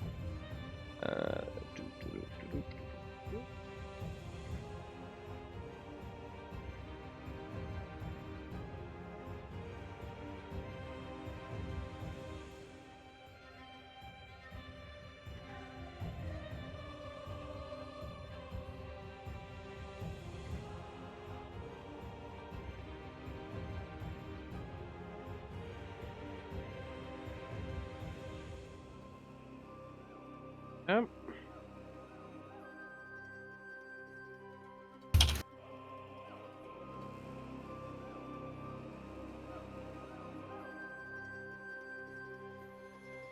I would like someone to roll me a D8, please. Oh shit, we forgot to look at the weather. Oh fuck, oh D8. no. Oh fuck. 1 is very good, right? Yeah, sure. Whatever you say. 1 is very good. You guys set off in the early hours of the morning.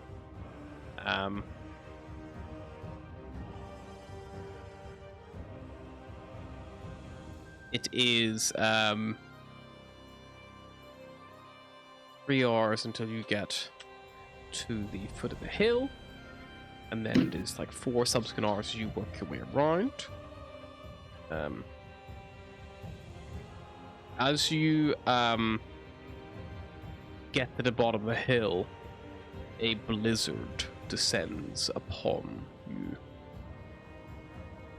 There's a wind that cuts through you, reducing the temperature down to 90 degrees Fahrenheit.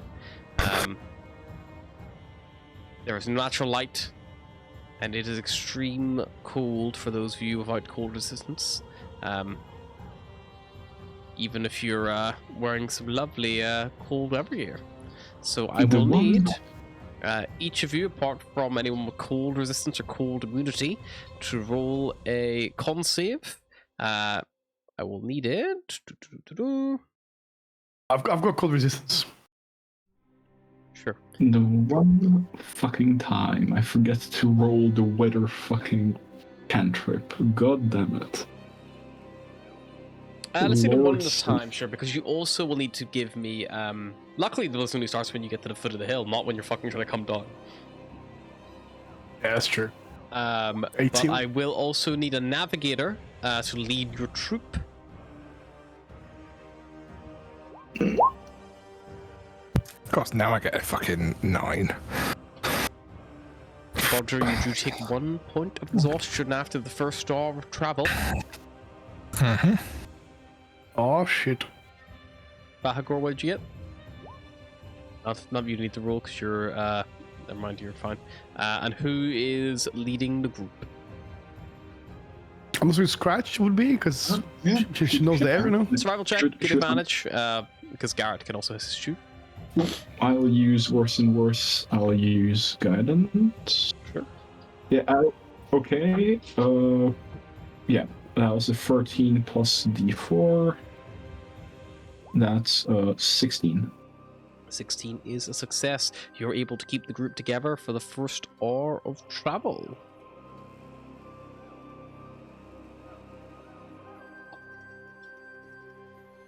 Oh, it's a bit nippy out here, huh?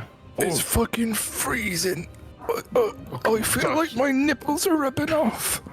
It don't look too good there, fella. I wish I You did dare some- say it's because I'm small? It's nothing to do with that. No, it's just. Well, I wish I had something to give you to warm you up, but I'll give you a hug. I suppose. No, I'm good. No physical contact, thank you. Are we dying? What's happening? There's a blizzard. Yes. We die. Die of I cold. do need a con save from you, please, Malice, if you could.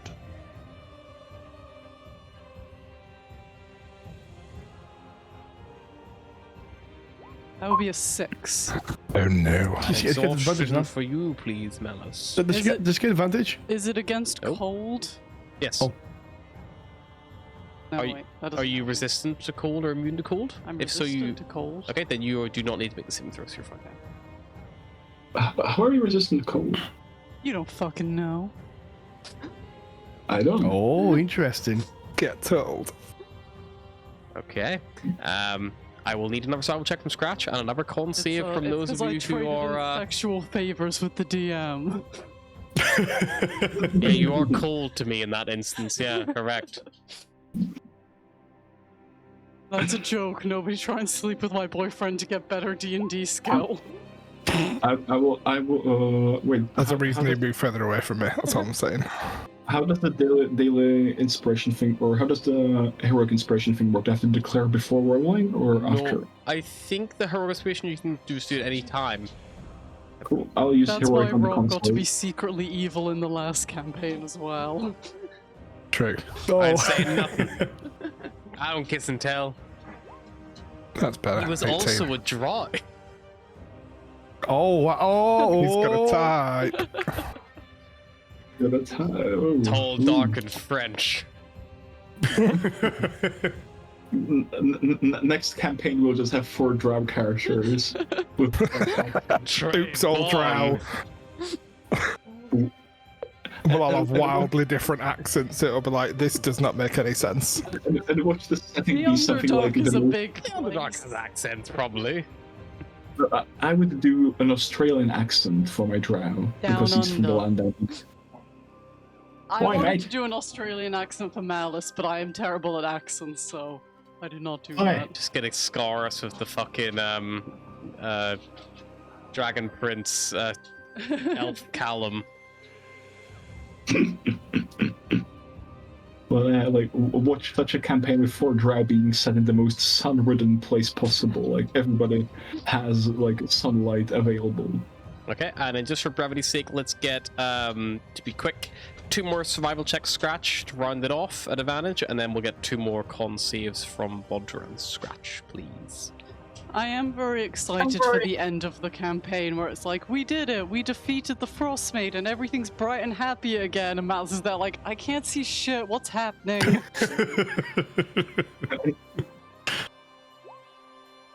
16 and a 20 for my con saves. Oh yeah. Yep, you're fine. Let me just make sure that exhaustion doesn't reduce saves. I think I one think failed. new Oh, yeah. exhaustion doesn't. Yeah, It's minus 1. It does. When minus you make a 2. d20 test, the roll is reduced by 2 times your exhaustion level. but So my that's fine. con saves were actually 16, 14, 18. Yeah. But That's still fine. As long as you beat 10, it's fine. awesome. 10's always the DC for those kind of things. But yes, Scratch, you managed to successfully navigate, but you do take a point of exhaustion. After your 3rd hour of travel, the cold has been evenly beset you. The good news is, by the time you reach the far side of the cairn and you reach your dogs, the snow and blizzard doors begin to let up. That's good.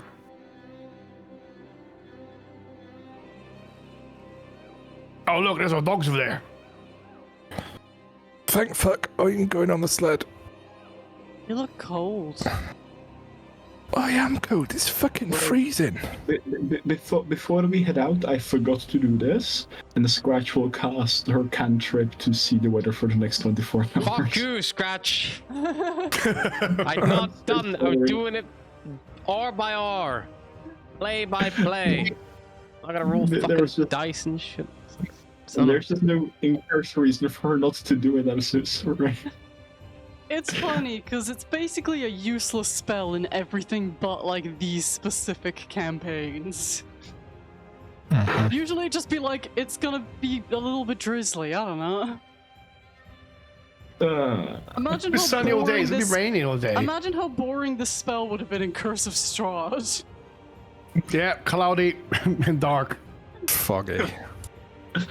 So yeah, it's gonna be foggy and miserable for the next infinity. So you could be like London, pretty much. Did you see the woman who went around London rating everything really poorly because the weather was bad? She was like, London Bridge, terrible, awful weather. London Tower, terrible, awful weather. But you're not wrong. The one time I've been to London this year, it's been beautiful for some reason. It was like the 1 week where, or the 1 to 2 weeks where London was actually nice with their weather. Isn't that when we had our heat wave and everybody was dying? Yeah, probably. It's, Yeah. it was like when did we Good go? times. Like June time, was it, or something? Last year. It was the second half of June. May. June. To be fair, I think No. that London gets a lot No, milder no, weather than a lot of the UK does. So like, The second half of when July. it's just yeah. generally miserable all the time, the rest of the UK is even worse. But, It just the looks second worse half- in London because everything's grey. That's fair. Oh, Will, by the way, I might be going to London at some point in the next few months if you want to do something. Yeah, definitely. Let me know. I'll see. I'm tempted to visit West End for a musical and stuff like that. It's like my reward for a good exam season is gonna be that. Cool. I'm gonna grab a tent and go sleep under a bridge because Airbnbs in London are fucking shit. Fucking Jesus. We once stayed in the shadiest hotel when we were like students going down to London. Remember? You had to go in like the weird little room to get your key. Yeah, I remember. I did not like that place. I went to sleep with like at least 20% sure that I was going to wake up in a bathtub full of ice missing kidney. I was like, this was a great deal, but for what cost?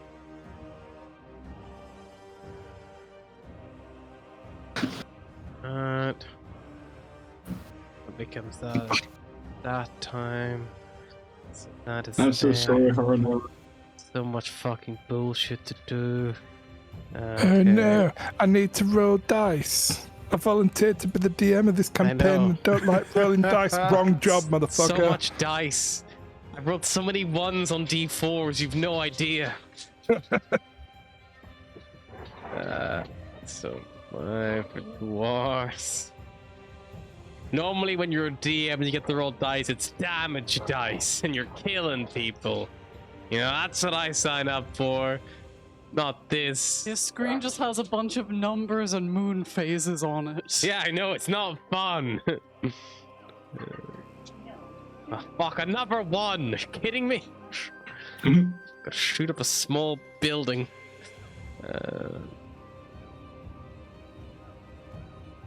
This is legal representative, that was a joke. That's true. I don't have a gun or a building. Another one! For Jesus the- Christ. You know, your grandma's soaking his bed. Another one. Another one. Another one. This is, No one. so if it's a And 3, if I another roll a 1, it becomes a 2 for 1 hour, and then I must roll another d4. Another 1! I'm beyond belief. Okay. So that becomes a 1 for 1 hour. Okay, and then after 1 for 1 hour it becomes a 2 for 1d4 hours. A 2. Okay, we finally have hit a point where I no longer have to roll dice. Oh boy. 2 for 2 hours, which then will become a 1 again at that time. Okay, so I just had to do 1, 2, 3, 4, 5, 6, 7, 8, 9, 10, 11, 12, 13, 14, 15, 16 different weather events for the next 24 hours because I rolled a lot of 1s. I will only repeat this once. Write it down, write it down! So, put this to full screen so I can fucking do this quickly. Okay, so...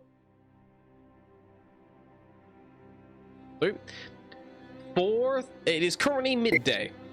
For the next 3 hours, it will be heavy snowfall, which is a mild wind, no natural light, and extreme cold for those who have cold resistance. After that, it will be a blizzard for 2 hours. You all know how blizzards work. After that, it will be storm clouds for 3 hours. After that, it will once again be heavy snowfall for 4 hours. After that, it will be a 1 hour of a heavy hailstorm, which is severe wind, no natural light, extreme cold for those again without cold resistance, and a potential random event. After that, it is overcast for 2 hours. After that, this is storm clouds for 1 hour. After that, it's overcast for 1 hour. After that, is light cloud for 4 hours. After that, it is light slow for 2 hours. After that, is heavy snowfall for 1 hour. After that, it is light cloud for 2 hours. After that, is clear skies for 1 hour. After that, it is light cloud for 2 hours, and that takes you to 24 hours past. Hey, Scratch, can you do that one again? Or is it just like a 1 a day thing? You just keep doing it. Again. do it as well. Again. I can do it. I think the thing is broken. I think it changes every hour. I What is don't like this? that weather. Give us some new stuff. You I- keep I- checking, the weather won't change. Unlike a weather person, they're always correct. I suggest I've that got we, 17 hours with. It's fine. I suggest we head to the nearest town as soon as possible because we'll have. But the change free outs at night- the minute are, it is... I'm going to call it numbers. I'm tempted to fucking just dump the numbers in. It is heavy snowfall until 3 p.m. Then it is a blizzard until 5. Then it is storm clouds until 8. Then it is heavy snowfall till midnight. Then it is a I've got lost. Hang on. Then it is a hailstorm for 1 hour, which will take you to 1 in the morning. Then it is a storm clouds until 3 in the morning. Then it is overcast until 4 in the morning. Light snow until 5 in the morning. Light snow until 5 in the morning.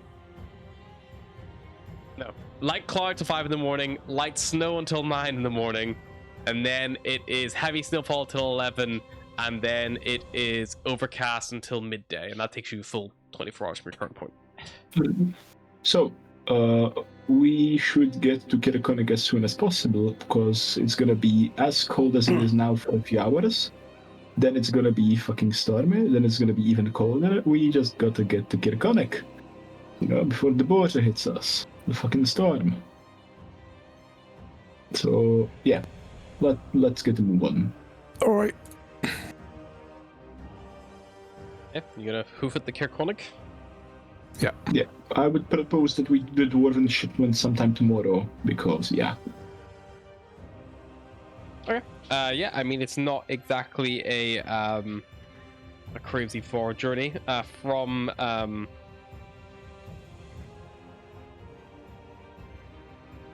the actual Kelvin's Cairn itself back down there.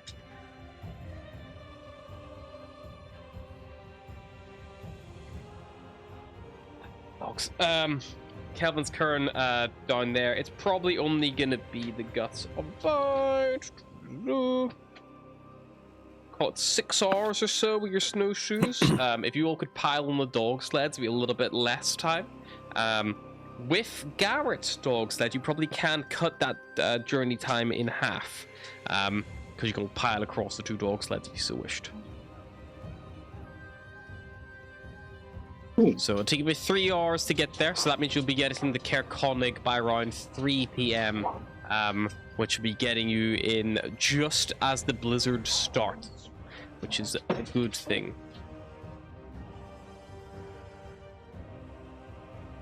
Bodger's going to be on a sled anyway. That's what he does. Boy. Yeah, I'll be this sled as well. Okay. While you guys are traveling, however, I do need a d20 roll, please. I'll do it. 16. Yay. As you guys are traveling along, what are all of your passive perceptions? 16. 12. 12. 26. No, what moment? Oh, 26. That'd be insane. 16. 3 16s? Okay, so probably the 3 16s, as you're traveling along, you would probably see standing on top of a snowdrift a spindly snow white doll wearing a decorative mask. A doll? A doll. A doll? Okay, I thought you said dog for a second. It was like a spindly dog. And in its tiny hands, it has a little red berry, which as you walk past, the little doll moves and goes. Offering it out to you. That just I don't think I saw because I only got 12 perception, so I don't think I've seen it. Could Scratch do? It's definitely cursed, but I also really want to take that fucking berry. Could Scratch do a whatever check to see what the fuck this is? Sure. You can make a nature check. What check? A nature check. Nature. Did your mom never told you not to take any berries from strangers, especially dolls? Not the dolls oh, specifically. I was taught to test every food I was given for poison. I'll use my inspiration because I'm a human. I get 1 daily to try again. That's fucked. Ooh. Even with 10 Scratch, you would know this isn't a possessed haunted doll. This is a chwinga. A what? A chwinga. A chunga? A chwinga. Twinga. What's a twinga? A chwinga is an elemental spirit. Generally, they mean no harm. They are actually native to the island of Chult. However, they spread, much like rats would have done, because they can adapt to many environments. Yeah, Being sure. a sailor, would I have heard of this kind of thing when Scratch says the name? Yeah, you would recognize chwinga, especially that kind of like, they're... Can I take its little red berry? Oh, take the berry, sure. Gives it to you. Can I offer it a piece of rations? See. Things about that. For context, they look a little bit like that. That's adorable. Nice. That's cute. They are tiny. They're like, they're doll size. They're 6-inch tall. Adorable. Wow. So that's why you needed a pretty good, thing to spot it. If this thing turns evil, we can just punt it. Just step on it. Okay, so give it. You're gonna take I that feel berry. like that's how it would have gone if Bahagor had been the only one to see it. Just like grab it and chuck it. Ah! Fuck that thing. Okay, you give it a little token in return, and then it gestures to the berry. Is anyone gonna eat that berry? Well, Malice took it. Come on, try it. You're like, you like a poison. Can I detect poison and disease on this berry? Sure. Mark the spell slot. Yep. It is not poisoned or diseased. I eat the berry. Okay. You bite into it, and you are met with a hard crunch on your tooth. As in this berry, there's a little small wooden figurine. I thought you were just gonna say you were met with a hard crunch because the berry is frozen. It's been stood there a while. A small wooden figurine. It How is. tiny is the figurine if the little thing is only 6 inches tall? It could fit in a strawberry. It's very small. I spit out the figurine. Yeah. I'm not gonna eat that. You see, it has a little, like a little twine, little thing. It could probably serve as like a necklace if you so wanted. You can note down that you have a charm of the Snow Walker. If you also want to note down page 283 for me. The Chwinga 283. cannot explain to you what it does. However, it does point at you, point at your friends. Hang on. Charm of So it doesn't speak then. Snow I Walker. don't know what they can't speak.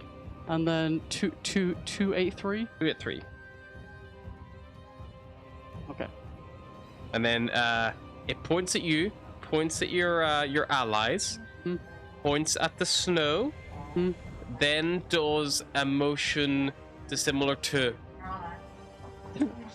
Forget about it.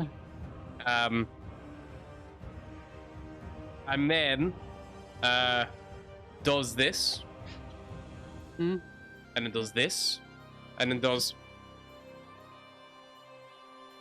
and then does this, and then does this. So, something about cold. Get rid of the cold. Get rid of the snow.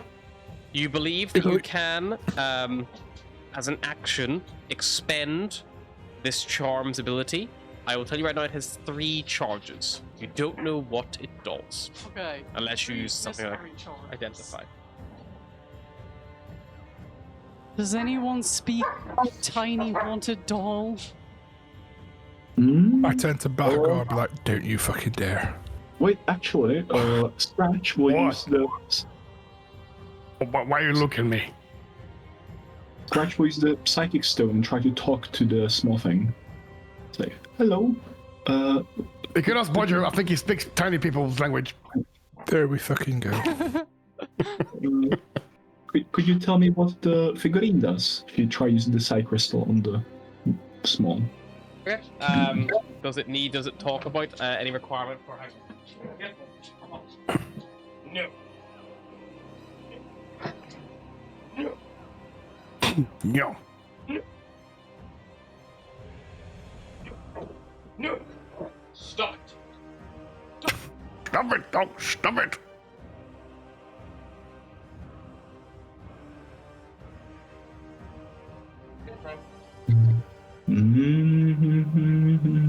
Hang on, somebody's being sent to bed.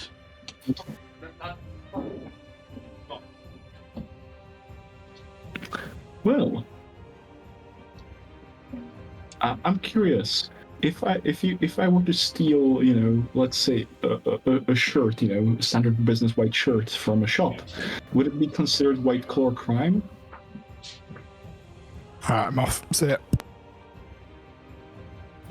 That was horrible. That was bad and you should feel bad. I don't know. I like it.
Oh! And he's back. Sorry, the dog decided she actually wanted to maul me for real there. Ouch. Yeesh. Yeesh. She's currently locked outside to deal with her digression.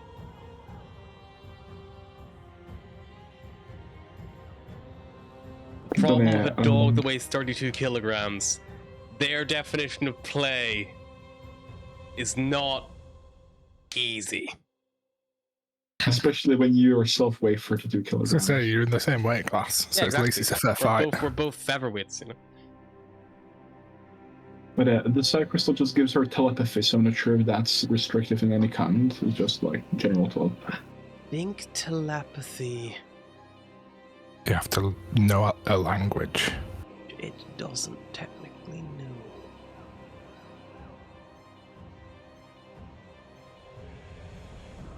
Spell enables a creature with an intelligence score of 1. I understand the meaning of your words. But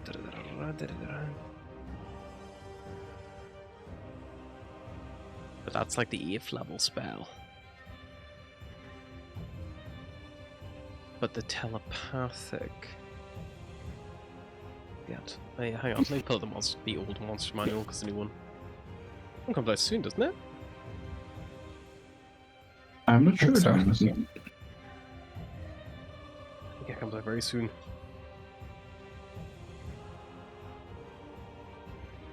Yeah, it's just getting excited. February 18th. Release date. Nice. Telepathy. Contact a creature doesn't need to share a language, but it must be able to understand at least one language. Tringa have 3 connected lines next to the languages, so they do not have a language, unfortunately, so they cannot be communicated with telepathy. Unfortunately. Very sad. Good I'll idea, exploit this. Doesn't seem to understand you should reach out to it. Well, she would give a nod to the spirits. Thank you.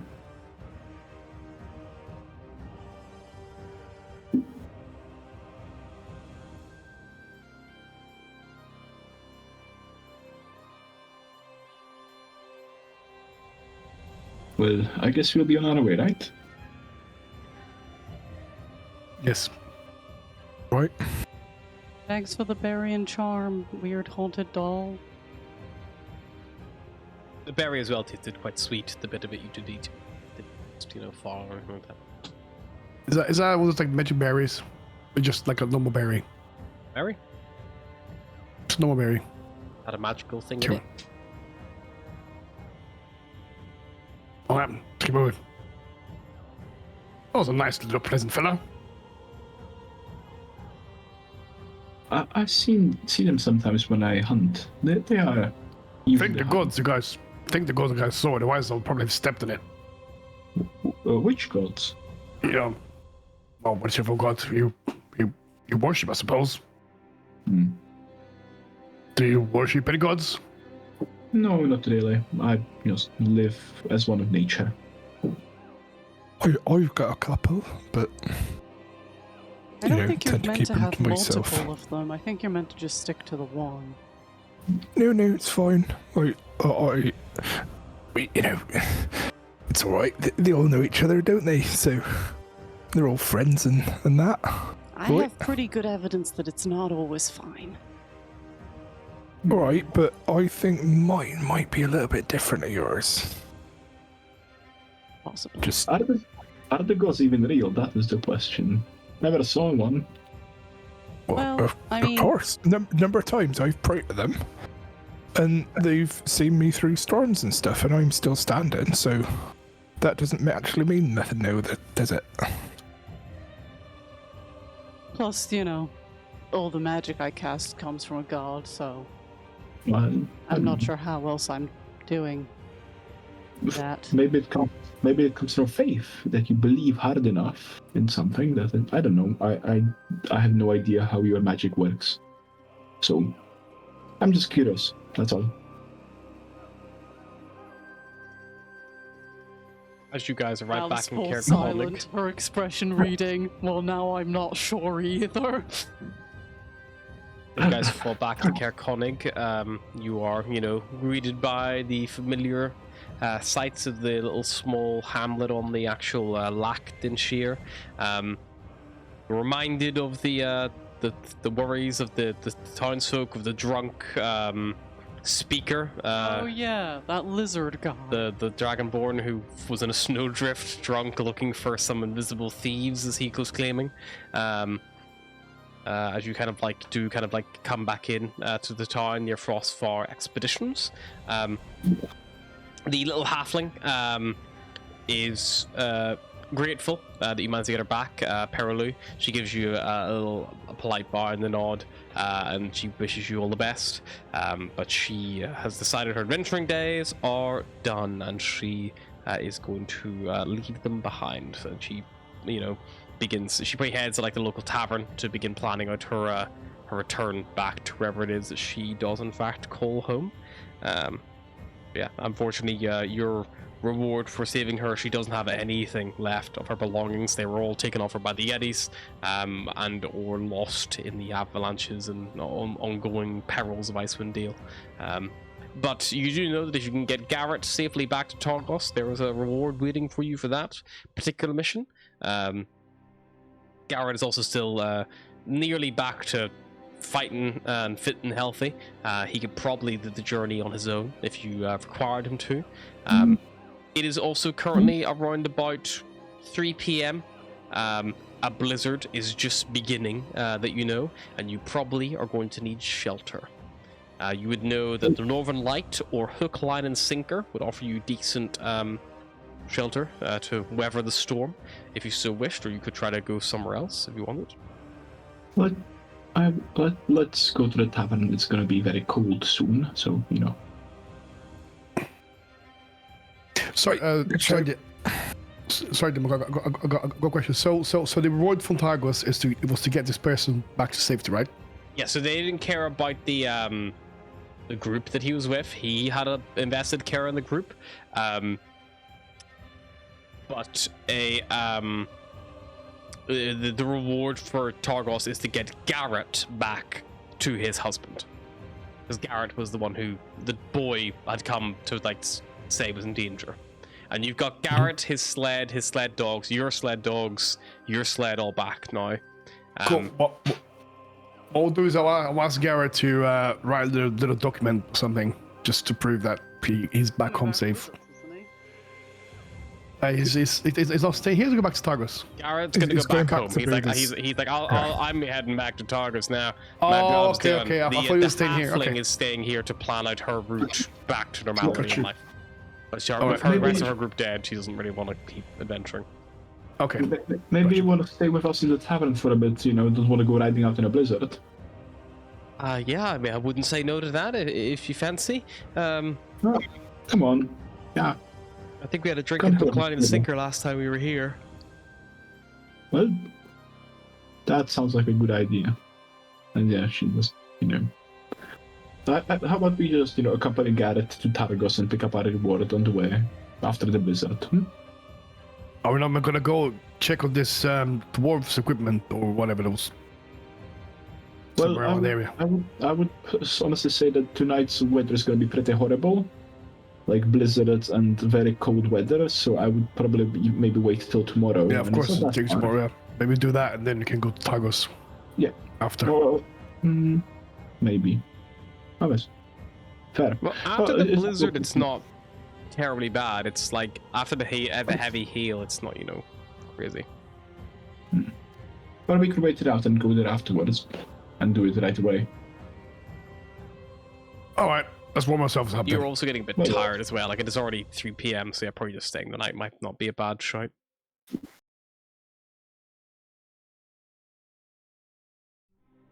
Bear in mind, you set off at like 4 a.m. this morning. Yeah.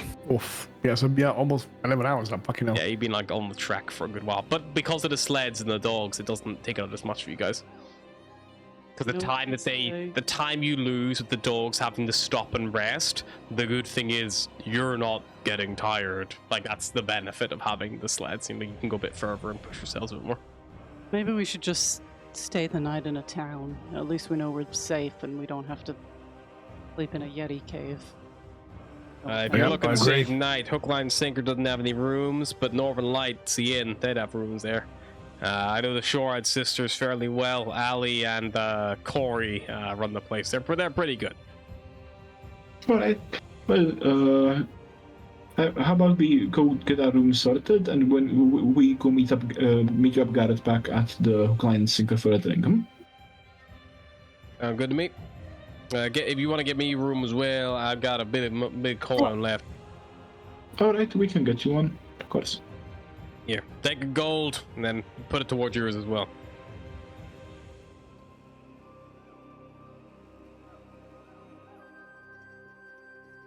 Go. He'll take Perolu to Hook, Line, Sinker, and then you guys will break off and head towards the Northern Light to get some rooms sorted. You recall the Northern Light Inn was the one that had the little lantern stolen from at the front of it, perhaps? And as you step inside, the inn appears to be mostly empty. A young woman looks up as you enter. You recognize her as the one who greeted you when you came in here with Trobus the last time. This is Ali, if you recall. Bear in mind, it was only a couple of days ago. Feels like months. You see that again the inn is mostly empty here, not much going on. There is a few people kind of come in here, get some food, but nothing too strange or startling.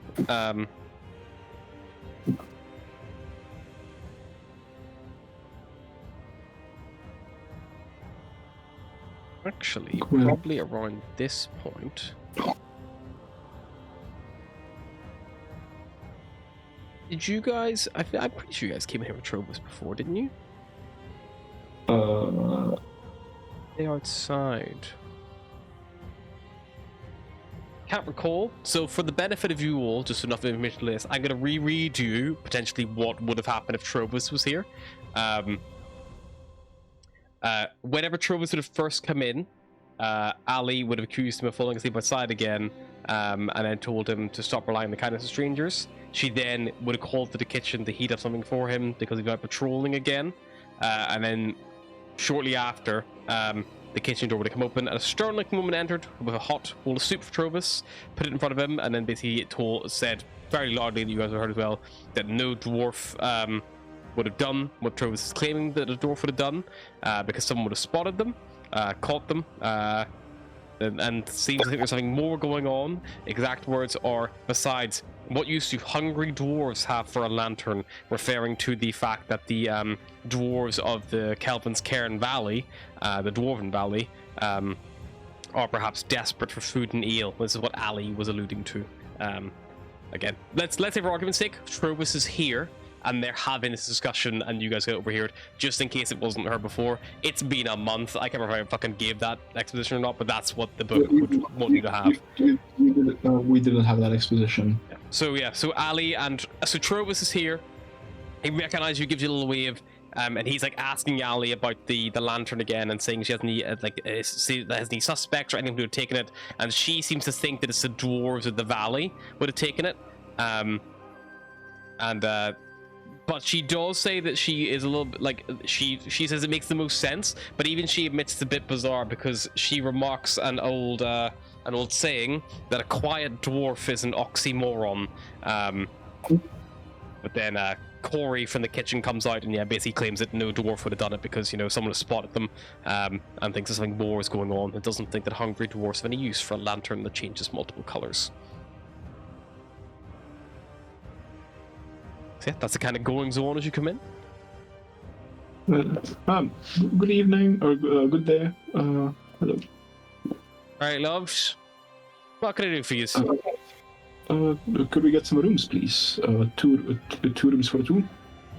2 for 2? I can get you 2 for 2, sure. It'll be 4 silver a piece. And one, do you have a single room? We got a single room as well, yeah. For 2 men and 1 single room, please. Of course, that'll be call it 5 silver all day then. You need breakfast or just rooms? Do we need breakfast? Breakfast will be. What's for breakfast actually? Yeah, we'll get breakfast, right? Yeah. Yeah, we'll get breakfast. Yeah. Sure, it'll probably be. I've got some old like dried jerky still knocking about in some stores. We're looking for something a bit different. But I do normally we serve a nice poached trout, and also do tend to throw in a nice little bit of ale if we've got any knocking around as well. We normally do for dinner time a little bit of a beer battered fish as well. If that's not bad at all. Yeah, we'll take that. Why not? Yeah, that's wonderful. Yes. It'll be an extra silver piece then per person, so call it a gold all day if you got a gold on you. Yeah, I can give a gold. You'll take the gold. You can use the one Garrett gave you if you so wish, and I'll cover all of your rooms and food for the day, or the evening, sorry. And yeah, you basically pay that. If you'd like to question them about the strange goings on, they are present to be questioned. Otherwise, you can mark your rooms as assigned for the night, and you should have somewhere, unless something changes, safe to rest. Okay, I'm gonna go up to them and say, excuse me, I don't want to intrude, but what's that little discussion about lantern or something? What was that about? A brave hero. I recognize you from my days on the battlefield. Good, strong Oxon, isn't it? Have you had a bit to drink, sir? No, only soup and wine, ale. That's it. I think there's way more ale and wine than soup there. But anyway, what's the little argument you're having about? Trying to work out who would have stolen these things, these blasted invisible dwarves, I tell you. That's what it is. Melt them. Invisible dwarves. Yes. Because normally, see a dwarf. These ones must be invisible because no one has seen any dwarves. I mean, if you don't see something, then it's either not there or invisible. Exactly. And things are going missing, so it must be invisible dwarfs. That's my expert opinion. I've seen invisible things before on my adventures. Oh, I bet you did. I bet you did see many and heard many things as well. Yes. Are you sober then? Lovely. Yeah, so you say, what exactly went missing? Was it the lantern outside? I've overheard or something. Well, yes. So basically, we keep a lantern at the front. It changes color. It lights up the area around with different colors. It's a good advertising thing. It doesn't do anything useful apart from that. But yeah, it went missing a couple of nights ago. But why would someone take that? I mean, it sounds like a pointless thing to take. A very good question. I'm not entirely sure myself. But I know that the color switching lantern was taken from us. I know that a pair of goats was taken from Hook, Line, and Sinker. And a small sack of pearls that were carved into decorative beads went missing from Frostfire expeditions. That's over the last 5 evenings or so. And do you believe what this fella's saying about invisible dwarves? Honey, if it was dwarves doing this, you would have heard them. Would have heard them yelling, or talking, or doing something. Nah. Besides, But what is your opinion on this? I mean, the beads and the lantern don't lend any sense to the dwarven thing anyway. If you're saying the dwarves are hungry, like my sister Allie's saying, then, the goats, sure. But you can't eat beads, and you can't eat magic lanterns. I don't know. There's something weird going on, something more. Right, but is there anyone who'd want to, mess the town up a little bit? Anyone who's wanting to maybe create some mischief or make you guys a bit worse off or anything? Oh, well, we always do have a little bit of honest rivalry with, Cairn Vale, East Haven. We kind of, have a little bit of fight over the lake sometimes, but I wouldn't say now is the time to start pulling silly pranks and things over each other. We're already quite remote. It's not like a ghost story is going to scare off tourism. There's not much tourism to go by. Would Bodger know if there's something that links being okay in the cold and dwarves and not being seen? You can make just call it an intelligence check? Yeah. No. I ain't got a fucking clue. Man, why would someone even take this? I mean, lanterns and beads and goats. Look, I'm just saying the only reason I'm suspicious of the dwarves is because when the lantern went missing, I found footprints that went off in the direction of Kelvin's Cairn. They were at the back. I showed him the Trobus and he tried to follow them, and then next thing you know, we wound up in a snowdrift with these lot. Were they really big footprints? No, they were about dwarf sized, which I suppose is about the same size as a normal man's shoes. So we're not sure if it's the dwarves, obviously. Well, they would go in the right direction. If you can work out who took our land and bring it back, I can't say we got much money to throw at you, but I'm sure we can throw you a couple of flagons of beer if you do. And who did you say owned the goats and the beads? The goats are owned by Hook, Line, and Sinker, and the pearls, the beads, they're owned by Frost Expeditions. They're the ones who reported what was going missing. These that's what Trovus told us here before he's blacked out again. Well, at least some are warm this time. He's a good fella. Just got a bit of a problem. Is he always this drunk? Yeah, but when he's sober, he's worse. He used to be one of them adventuring types. Lost his whole party to some white dragon, only survived because of his cold resistance. But he killed it. He avenged them. But yeah, he's not been the same ever since, but some warrior. You should see him with a sword. Well, see him like this, I can't see him wielding anything but a flask of ale. I know, but you'd be surprised. Even someone like him's got muscle memory. Maybe not when he's out cold like this, but when he's just, buzzed, he's still pretty good. Not as good as he would be sober. May I ask how old is he? Because I haven't seen a dragonborn this old in a very long time. Rovus? I don't know. He's retired, but I'd say he must be in his 60s or so. If I haven't seen many have you seen dragonborns. any dragonborn in your time? 'Cause No, I was we've about to only say. seen you and this guy. I can't Also, I don't know remember a the lot last about time I've seen. lizards, but I'm pretty sure it must suck here. Like, I thought you all had to lay on a warm rock every morning. Well, clearly not. I would love to, but Do you have to lay on a cold rock? let's say I just like to lay on my bed, and that's enough. Hmm. Oh, sorry, they said the beads are is it frozen for expeditions. Almost had the beads. Yep, that's where you guys and get the your goats? climbing gear, and the goats were from the Hook, Line, and Sinker Inn, or the tavern, sorry. Hook.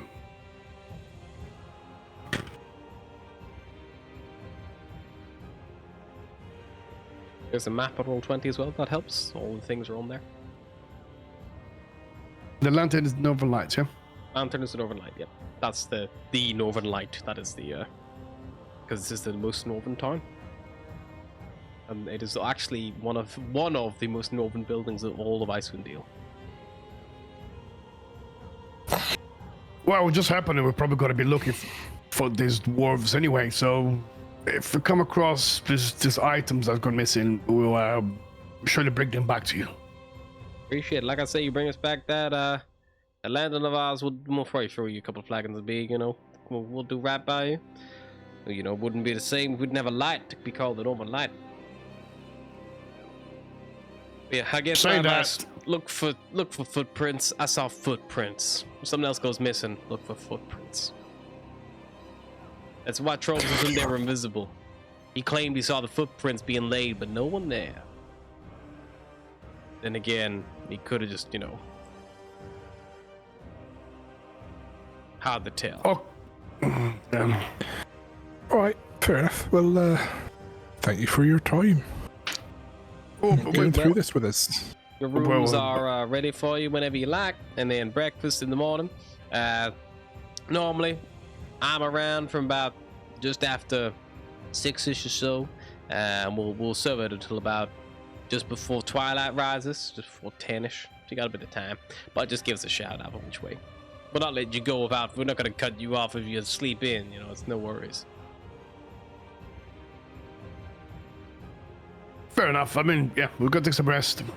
I'll speak to my party. Maybe I can speak to these people about the missing items before they set off.